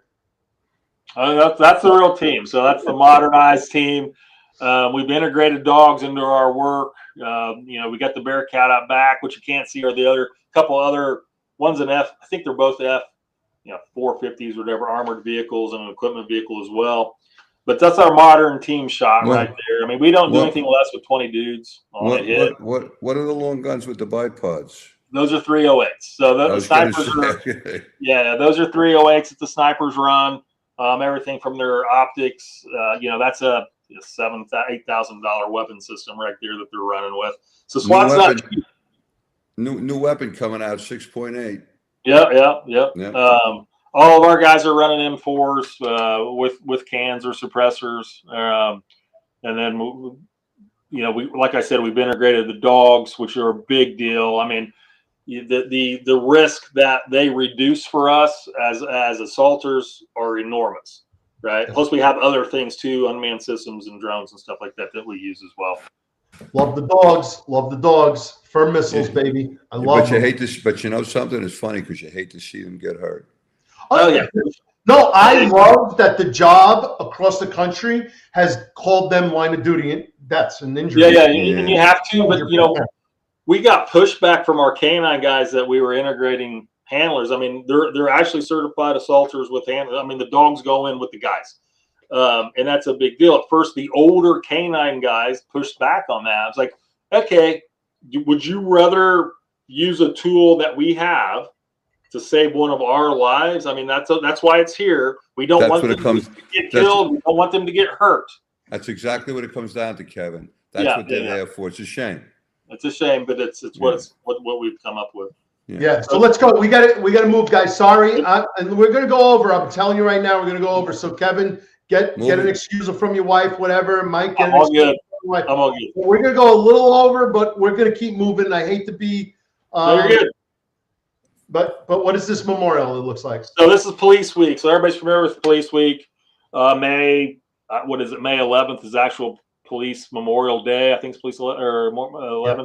So of course, every time we've had to go to these, we always send a contingent. We have an honor guard. It's another specialty unit that we have that I didn't mention. That we go and play respect not only to our fallen, but to everybody else's fallen for the year. So we always send our honor guard. I think we send about 15 to 20 guys every year to Police Week, which is in Washington, D.C. This is right outside or one end of the memorial where they post guards through Police Week at these wreaths every day or every night. So we just took a photo with some other agencies as well. No, it's very cool. All right. So I'm going to tell you that when I saw this photo, I said internally and in my home, I shared it with my better half, and I said, there has to be a great story behind it. Yeah. And I love when our apprehended suspects and felons also mug and smile for the photo, because I think he's Mike, a midnight. I know you've had a midnight lieutenant. They just got him out of a bar. Right. Right. So this is a great hit here, because he was barricaded in the house, wouldn't come out. And the county called us for assistance. So the county doesn't have their own SWAT team. We run the whole county. We also run the 5 counties that surround us. So our workload is much bigger than the 65,000 people that are in our city. So the county called us out. We go out in the county. They're trying to pull this guy out of the house. This was 10 years ago. Easily, he brandished a weapon, pointed a gun at the patrolman that were trying to deal with him. So they call us. So we get there. We search the house. We can't find him. So we realize that he's in the crawl space, and he won't come out. The dogs really couldn't get in there either, because it's not really a crawl space. I don't know if you have crawl spaces in New York City, but it's just a little area underneath the house that you can run piping and electricity. I know what it is. Yeah. Yeah. So we had to dig him out. And he's like, hey, if you want me, you got to dig me out. And he's laughing the whole time. So we dug him out. I mean, we got sledgehammers in the picture and axes. And we dug him out of the basement. He got out and said, wow, you guys really did it, and had a big smile on his face. And he's the one that said, hey, let's get a picture. So like, okay, so I took the picture, and that's what it was. So, I mean, he was completely covered in mud. It was a rainy day. And you guys are really not very innovative. Because you would have got a couple of poisonous snakes and thrown them in, and he would have come out. That's right. Yeah. We don't have those yet. I think this really tells a really interesting story for those who may be listening that are on the fence of what law enforcement does or doesn't do. For me, no cop I know worth a shit. There are some, and we try to weed them out, but no cop I know wants to hurt anybody and wants to come out with anybody getting hurt coming out of these situations. If that has to happen, I expect the troops to step up and do what they got to do to protect the community and protect themselves, and everybody should be going home safe and sound. But you know what? If you got this guy like this, and it's like nobody holds it personal, and how many, I can tell you, I arrested personally, and I watched some of the people I worked with, how many handshakes from patrol arrests to detective squad arrests, handshakes. Thank you for treating me like a gentleman. Thank you for treating me like a lady. Like you got to go, and you're going to do 40 years, buddy. You're going to do 40 years on this bit. And then all of the proffers and all of that stuff. So I want to dispel a notion right now that if you want to play hard, the cops can play hard too. But if you settle down and go with it, you were treated with dignity and respect for sure. Much more often than not. Yeah, absolutely. I mean, we had to work to get this guy out. right? I mean, he had to work. But did he? I mean, did he get beat up? No. We just pulled him out, put him in handcuffs, and said, "Hey, good try, pal." And he wanted to take a picture. I mean, it's like the misnomer. Hey, Mike, do you remember when Tony Trotman made an arrest and then the guy escaped and we found him in the ceiling in the 7-7 interview room? You remember that? Yeah. Yeah, he was up in the rafters and we thought he got out of the building, but he was never out of the building. So we set up a perimeter and then we found him in the ceiling. And he's like, "Ah, shit, you got me." I was like, "Okay, good shot. You tried to escape." Nope. As long as he wasn't a jerk, we didn't take it personally. Tried to escape. He took a shot. He took a shot. Oh my God, so funny. So funny. All right, let's go. I think that was it for my pictures. I mean, there was so many. Oh, let me do this one. What's this one? Oh, this is a bourbon tasting. We're going to remove that for bourbon. Let's do your charity. Let's do this one. Is this year or next? Or was this last year? So, all right. Well, everybody, we're going to pivot. We're going to do Greg, a good friend of KB's, and the charity that he's now working on, Project Never Broken. We'll do that. And then we're going to go into the bourbon and what it's like to be a co-founder of a bourbon distillery company and distributor. Yeah, so let me tell the story about Greg real fast. So, where you going, Mike? This is the tavern, so you're allowed a bio break. It's okay. Are we going on hold? No, baby. We go, baby. All right. So Greg is a close personal friend. He was a business partner of mine, which we'll get into that stuff. And he was a partner in businesses as we were developing Responder. We basically our families grew up together. So I knew him from a very early age, him and his sister. His dad was a fireman for 35 years or so for the city as well. But Greg was killed in the line of duty 5 years ago, was assigned to the JTTF with the FBI. So he was a task force officer. We have a federal penitentiary here that has death row. It's the only death row other than Leavenworth for the military and for the federal government. They have a terrorism block. So we have issues with that. Right. So we had a guy, Greg was assigned to JTTF. Basically walked out of the RA, which is the regional office for people who don't know what an RA is for the FBI. As he walked out, there was a guy throwing Molotov cocktails at the building. And as Greg walked out, he walked out into that, and the guy shot Greg. So he just basically walked into an ambush. Is a one and only agent and/or TFO, from what I understand, that was killed on FBI property in the United States ever. Wow. So as you can imagine, it was a horrendous incident and a huge deal. So that's how he was killed. A couple years later, his sister decided to start what she called Project Never Broken. And it's based on a saying that his dad had said in Latin that his Vietnam unit used, which translated into Never Broken. What that word is, I'm not even going to try to say it because, like I said, it's in Latin. So Project Never Broken has been born, and it's a project that she has been working on for a year or so, maybe a little longer, that we've made officially our charity that we're going to work with. Now, does that mean we won't work with any others? No, it doesn't.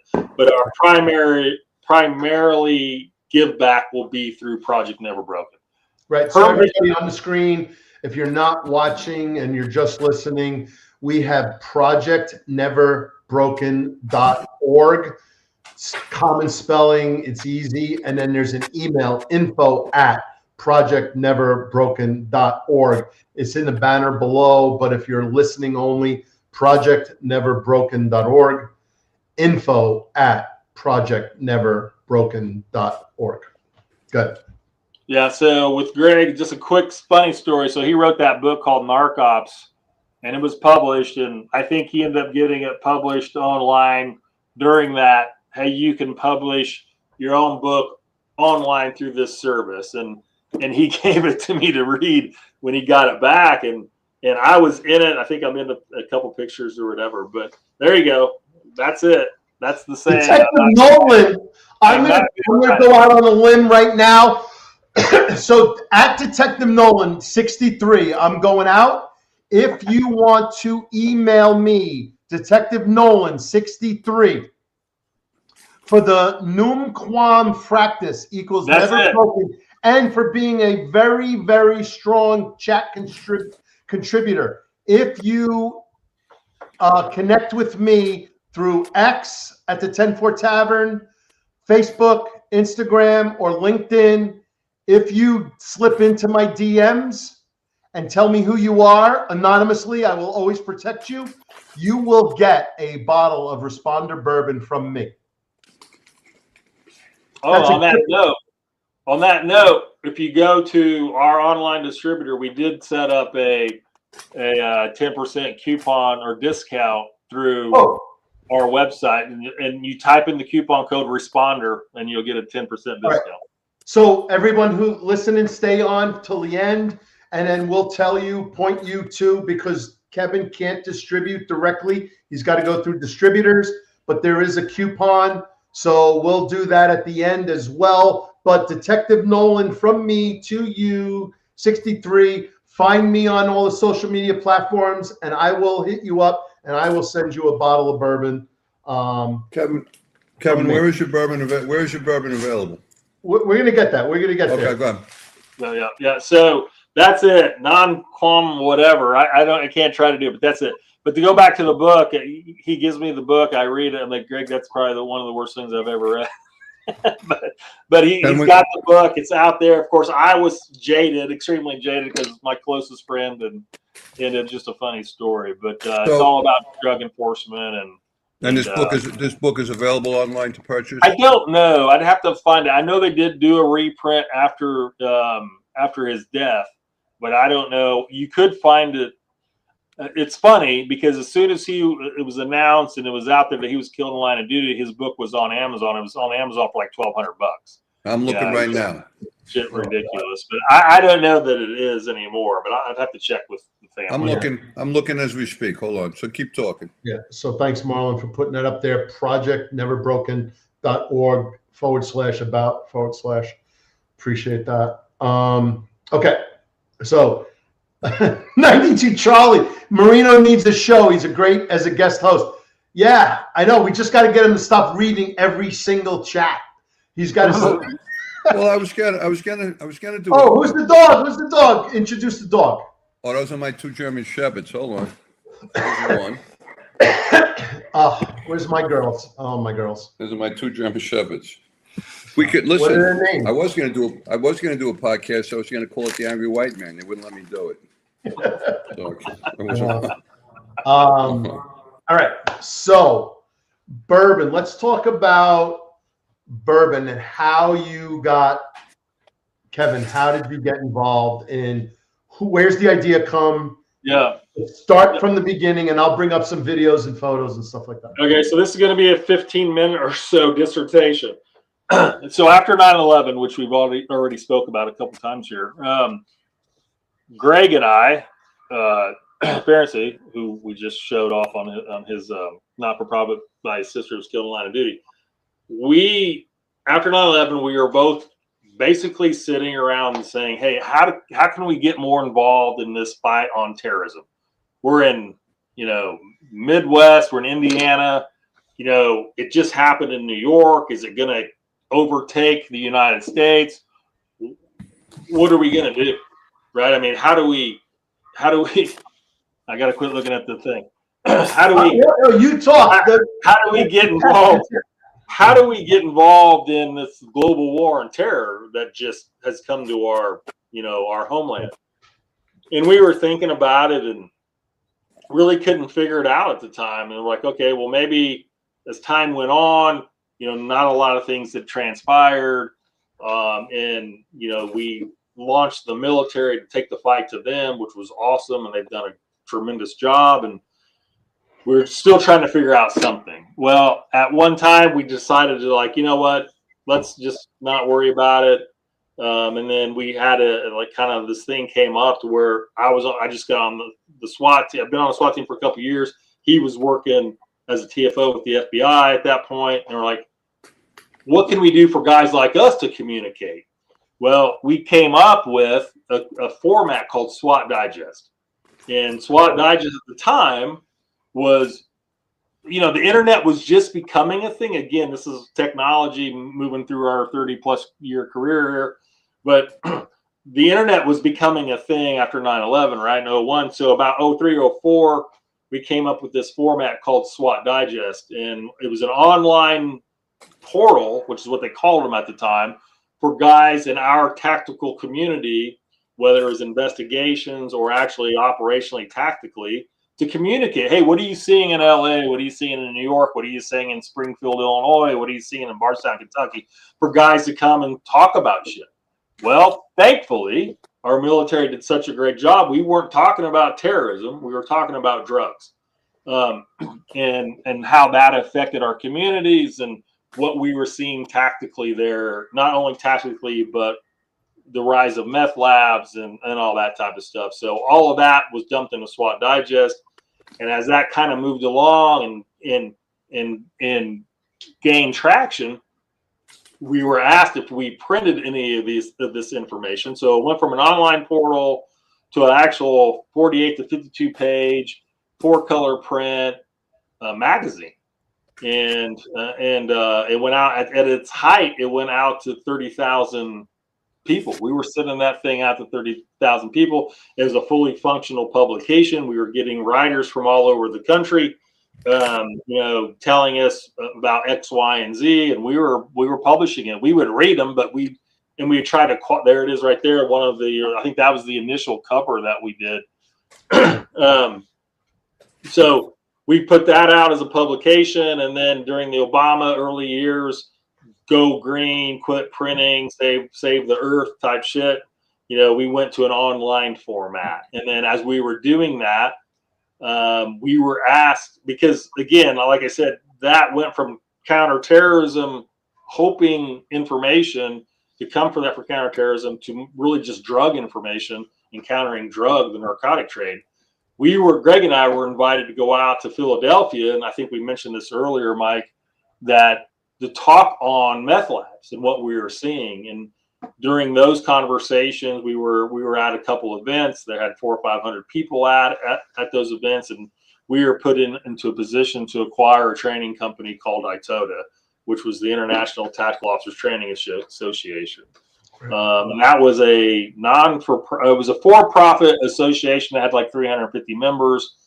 The guy that owned it was involved with the conferences that we had been at, and decided he was going to run for Congress, and thought, since we had this international publication, because it was online, On the Line, which is a family joke, but from a movie, but he thought that the association and SWAT Digest would be a good fit. So we ended up acquiring ITOTA, and then within a couple years, we were doing training contracts in the Middle East.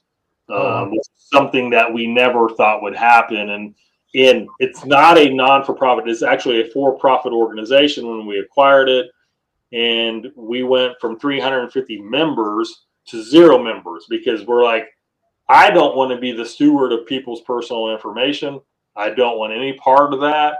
We're dropping the membership. And if we can get training out of it, do training gigs based on what we were seeing with SWAT Digest and the collection of data that we were acquiring with instructors and people that were industry experts on certain fields, whether it's CQB, Klan, labs, investigations, whatever, let's turn that into a training platform. So we did, and that became pretty successful for a few years.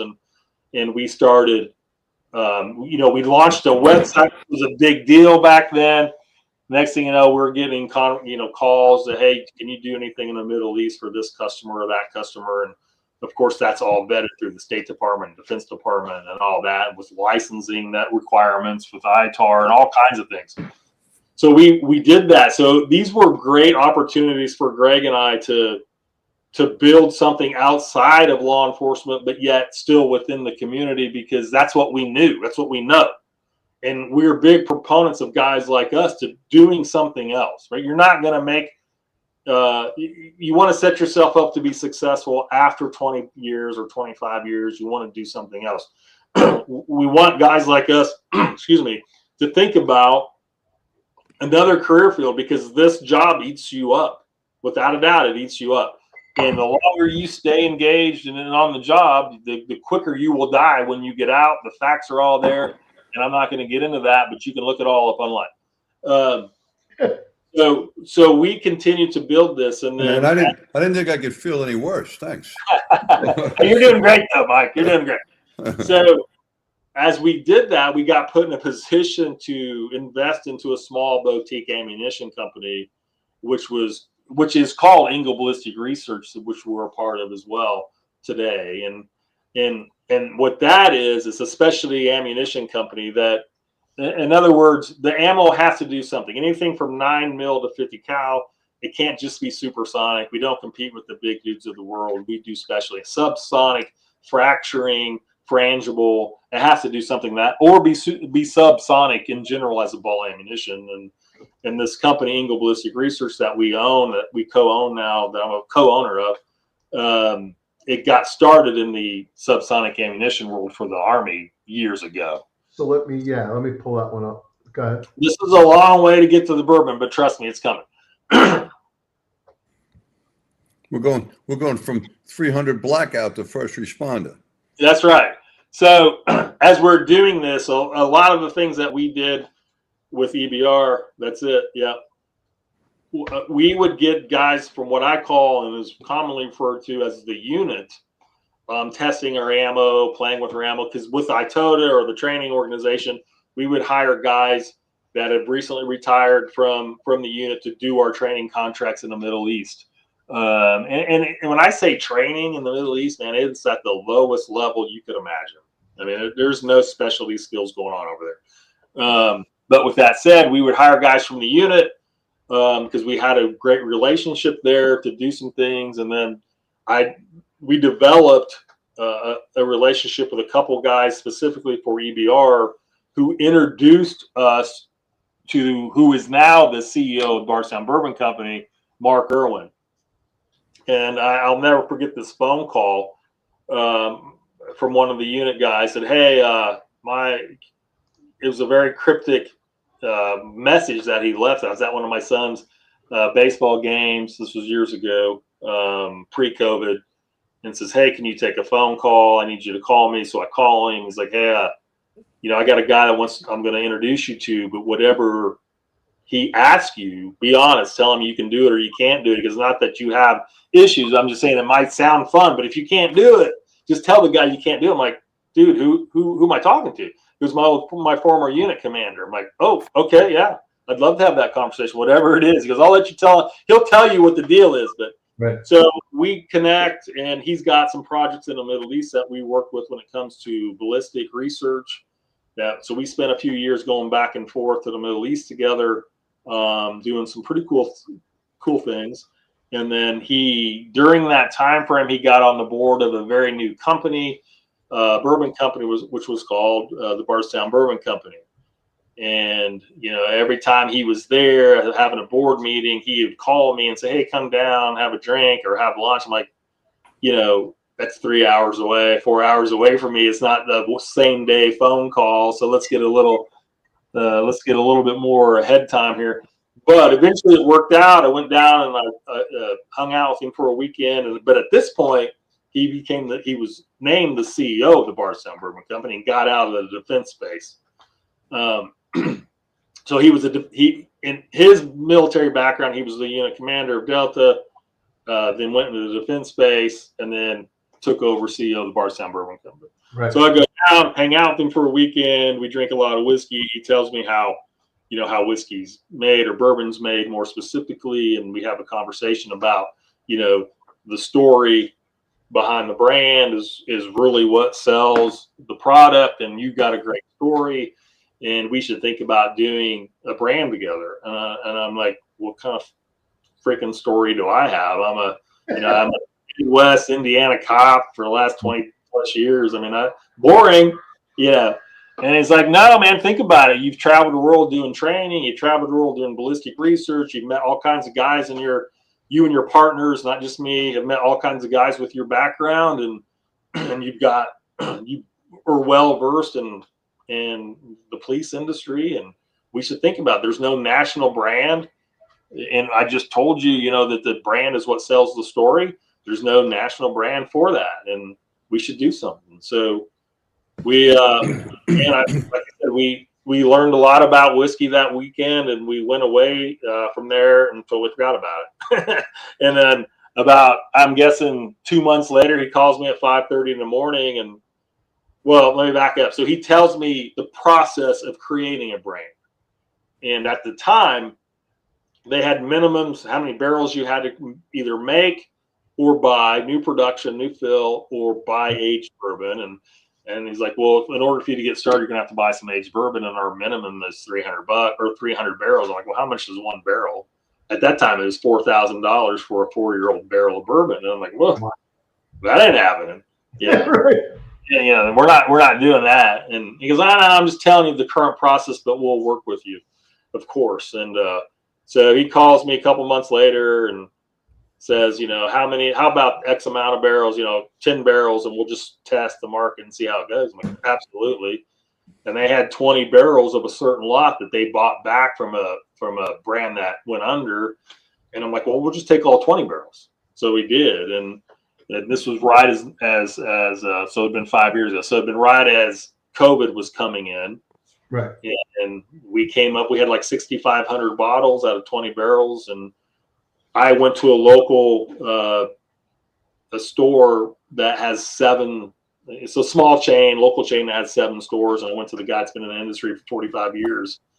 And I said, hey, this is what we're doing. What do you think? And he goes, I love the idea. I love the story. And he gave us some insight at the retail side, gave me some options that I should go talk to for a brand new brand on the distributor side, which worked out in Indiana. And then I went to that distributor. He said, absolutely, I'll take all your bottles. So if you're buying pre-bottled stuff, what makes it unique then? We're not buying pre-bottled stuff. We're buying pre-barreled barrels. So the majority of all bourbon that's sold are brands like ours that buy aging bourbon, and then they put their story behind it. They go down and select the barrels that they want to use, the mash bill that they want to use, of the 100,000 barrels that may be aging in anybody's inventory, and that's how you go to market. So, but can you? The story. It's the story behind any bourbon that really drives the market. All right. So I'm sorry to interrupt you, but I'm just curious. So you and I could buy pre-barreled bourbon from the same distillery, right? And they could actually taste the same. What would make yours unique to taste? Are you adding stuff to it? No, this is Kentucky straight bourbon whiskey. So once it goes, it's manufactured as bourbon. It goes into the barrel as bourbon, and it comes out as bourbon. We don't do any mixing. We don't do any of that. But yeah, you're right. So the age makes a difference. What you proof it down to makes a difference. How the barrel's charred makes a difference. And the story is the biggest thing that makes a difference. So what cause do you want to support? It still could be kind of unique, because I have to tell you, I mean, I'm not a big bourbon drinker, right? A little more recently, I'd say within the past year or so, honestly, drinking this, that was kind of unique. I could actually, every time I drank it, smell of it. I never had that before with the bourbon. So it was really unique. So we're buying aged bourbon, and we're also what they call laying down our bourbon. So we have our own unique mash bill. Okay. Those barrels are currently aging right now. So our oldest one of that would be 3 years old. So we're every year we're laying down our own, whether it's 250 barrels or 500 barrels, we're increasing our own inventory. So it is going to be unique. Yeah, that will be specifically unique, because that is our own mash bill. Nobody else is using. And by the way, I keep looking down. I was looking to find that book. I can't find it anywhere. Yeah, I don't think so. All right. I gave it a shot. Yeah, don't worry about it, Mike. So Kevin,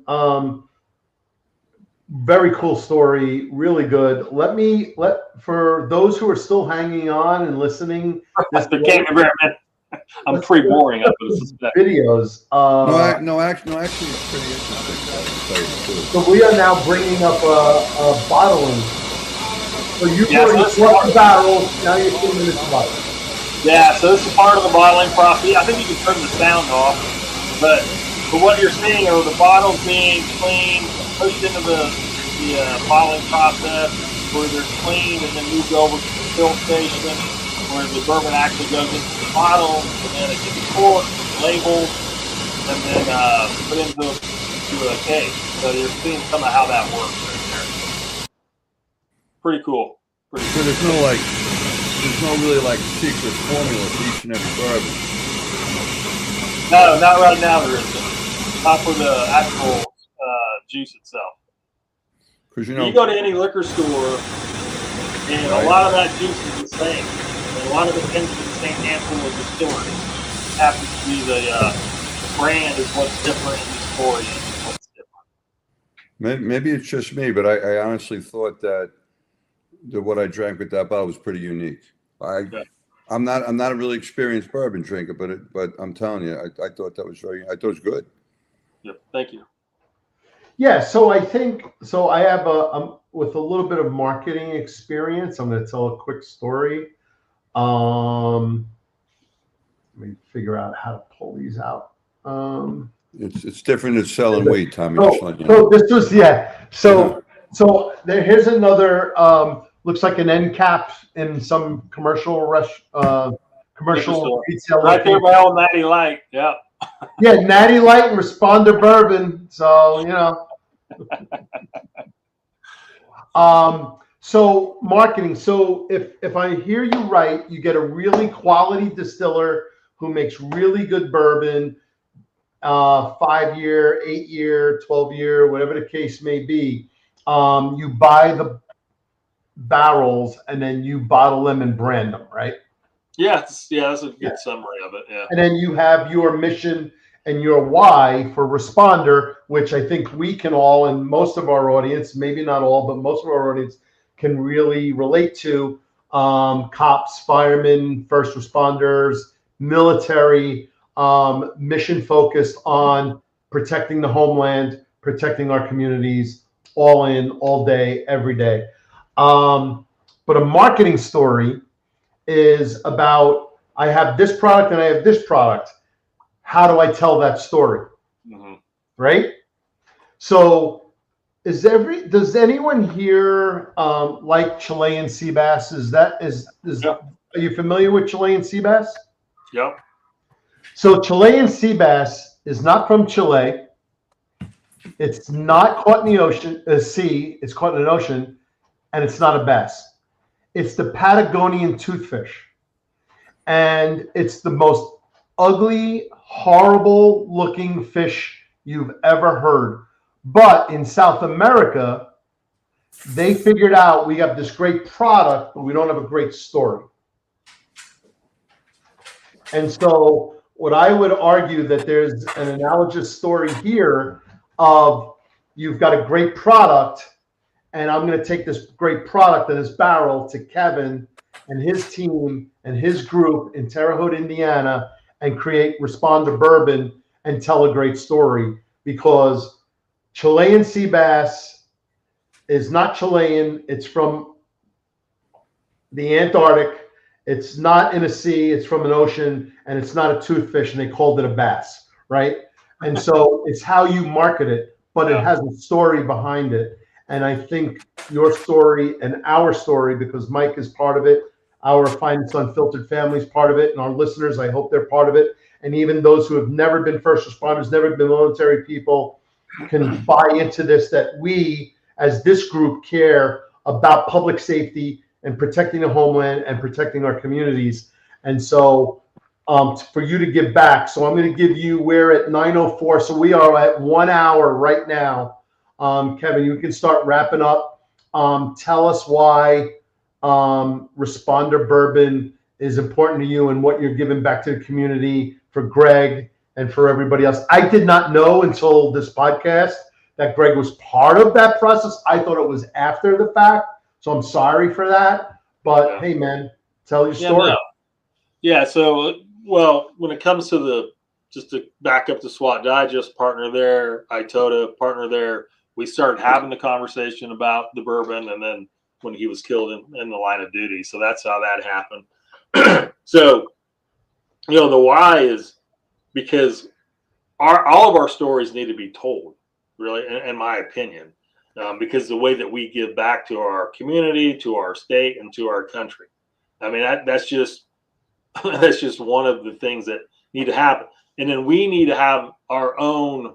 We have our own market, right? I mean, we all support each other, whether it's a T-shirt company, a hat, a patch company, a bourbon company, whatever the case may be, because we have to rely on each other. And this is something that was kind of missing from that community. And I technically really was not a whiskey. I drank some Irish whiskey here and there, but I was more of a beer guy. And then, of course, the beers add on to the love handles, and those keep growing, that I'm told. So I was trying to reduce those. The dad bod. The dad That's right. bod. That's right. The dad bod, or the so it was just something that gave us an opportunity to do something outside of internally of our community, actually working on the job, but still staying connected and making sure our stories are told. And so with that kind of concept, we want to be able to continue to tell Greg's story. We always wanted to give back. We knew that we wanted to do that, through charitable cooperations with different 501c3s. And he was kind of involved. He was kind of involved in this before he Correct. got killed. Correct. So when his sister, that's a little ironic, isn't it? That's yeah, a little ironic. It is. So when Shelley created this, his sister, we're like, well, that's a no-brainer. We want to give back. We give in-kind donations all over the place. When it comes to bottles, we do engravings, we do, etchings for different organizations that raffle those off. We've given some cash as well, mostly in-kind donations right now, but we're like, hey, we've got our own cause. So let's just focus on that. Between that and the Police Foundation of Terre Haute, both of those organizations assist law enforcement in different ways. One's through equipment and training, and the other one's through the mental health component, which is what Project Never Broken wants to focus on. And she's got some pretty big projects in the works right now, to where Project Never Broken really wants to help the mental health side of guys like me that were affiliated or involved in those police action shootings, through mental health there, or with family members of the fallen. So, and again, it's one of those things where our community is always, brush that off, right? But you can't do that. We eat ourselves, worse than the community would ever try to do internally. We do. So we need to fix that. And mental health is the place where it needs to happen, especially when you're involved in police action shootings. Well, that's one.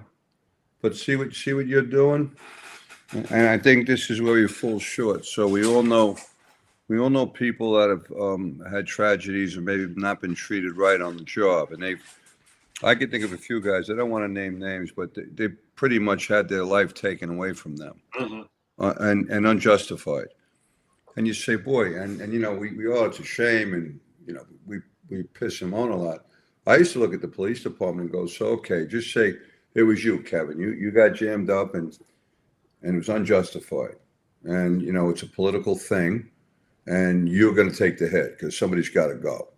So you have a wife, you have a family. They take your job, they take your life, pretty much. And I would say, gee, there's so many.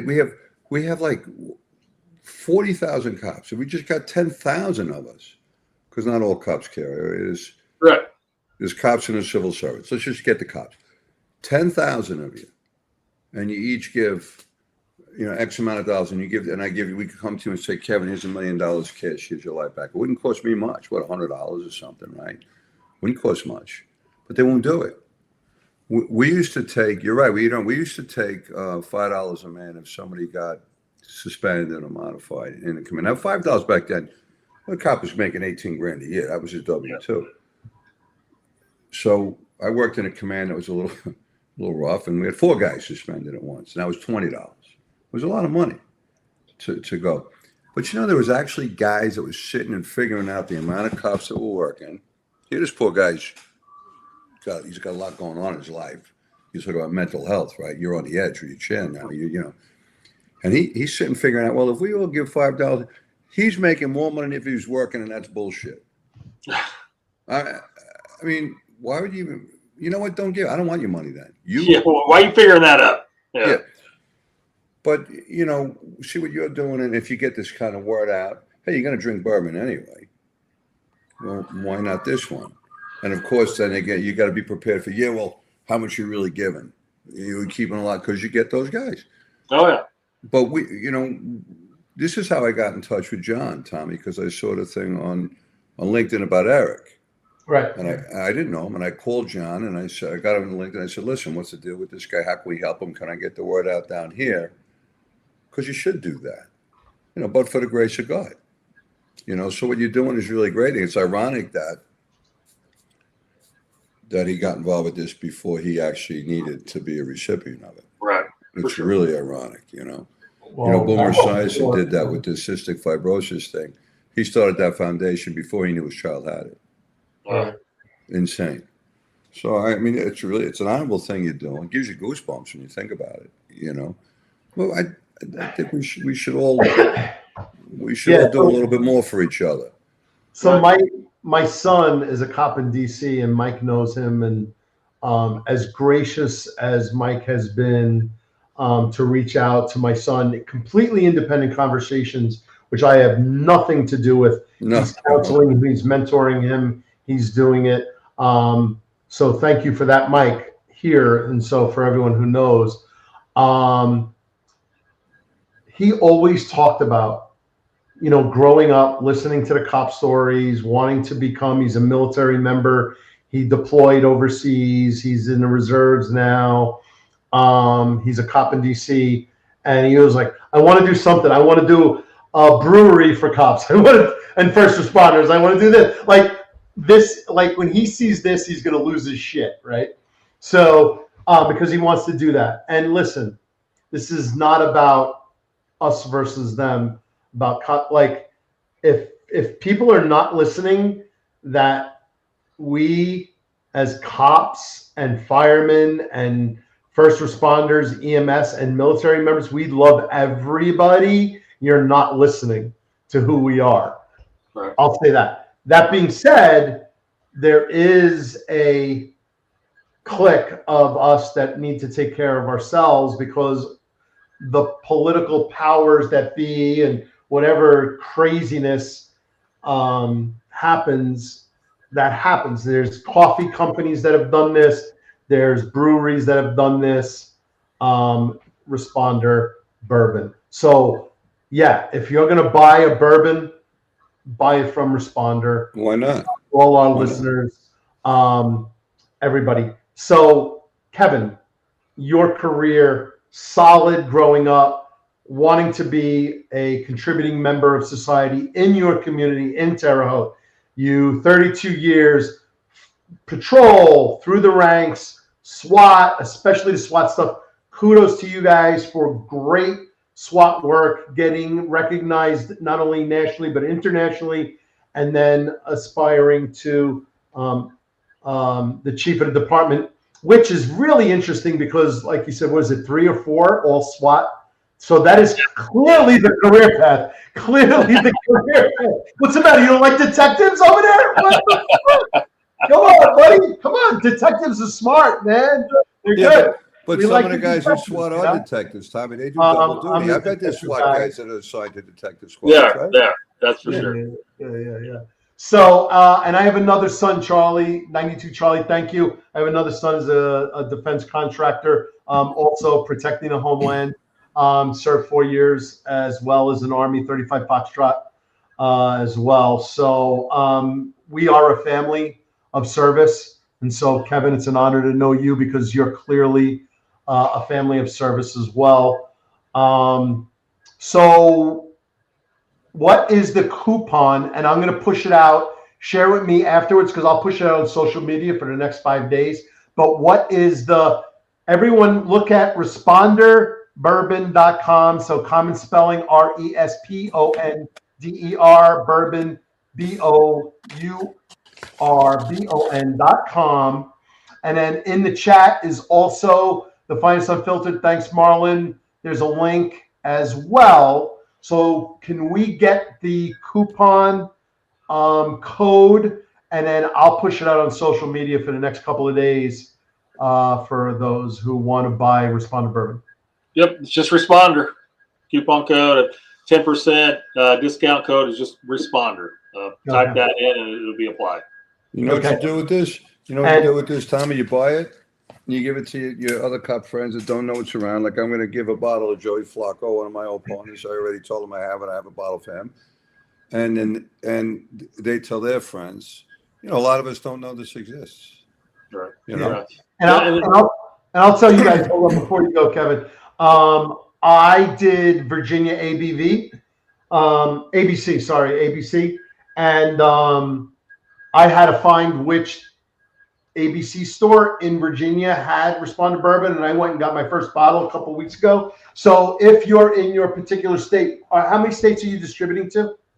So we're in 8 states right now, but that kind of fluctuates because we need to go deep in the states that we're currently in and figure out which states that we like, and we're really going hard on online. So we deliver, I think, to 46 states. Our online distributor goes to 46 states. So we're really trying to push the online sales as well. So you're better off going online than wandering into your local liquor store and asking. Yeah, for sure.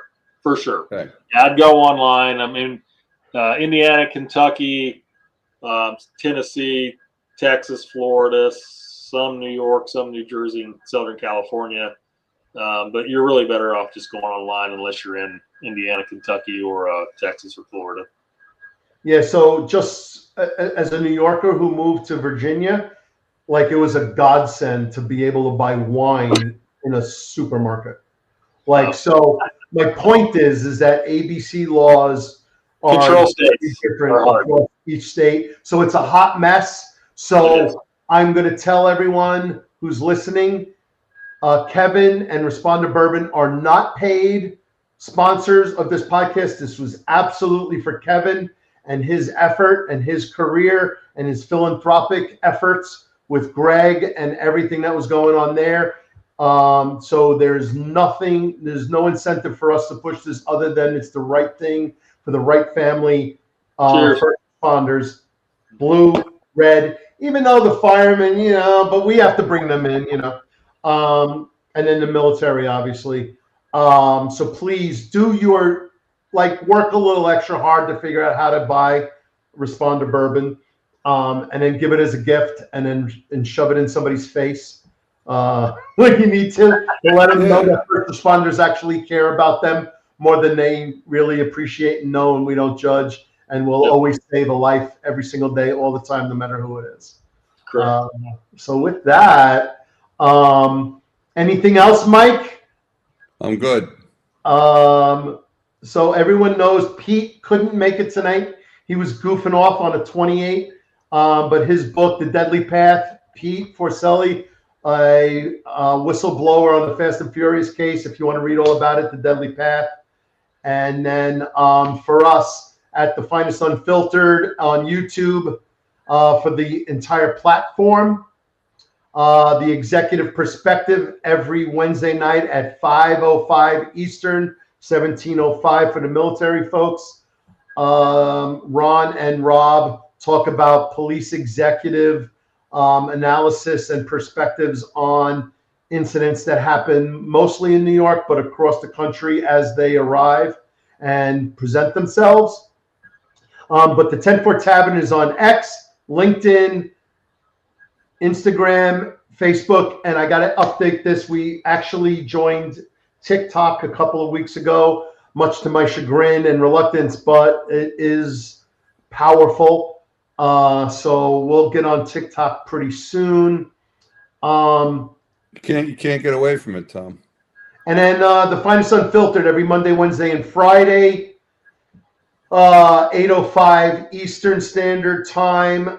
Eric, John, and Marlon, New York City centric, New York City politics, NYPD stuff, and then stuff affecting federal across the country. Great insights and great analysis across the board.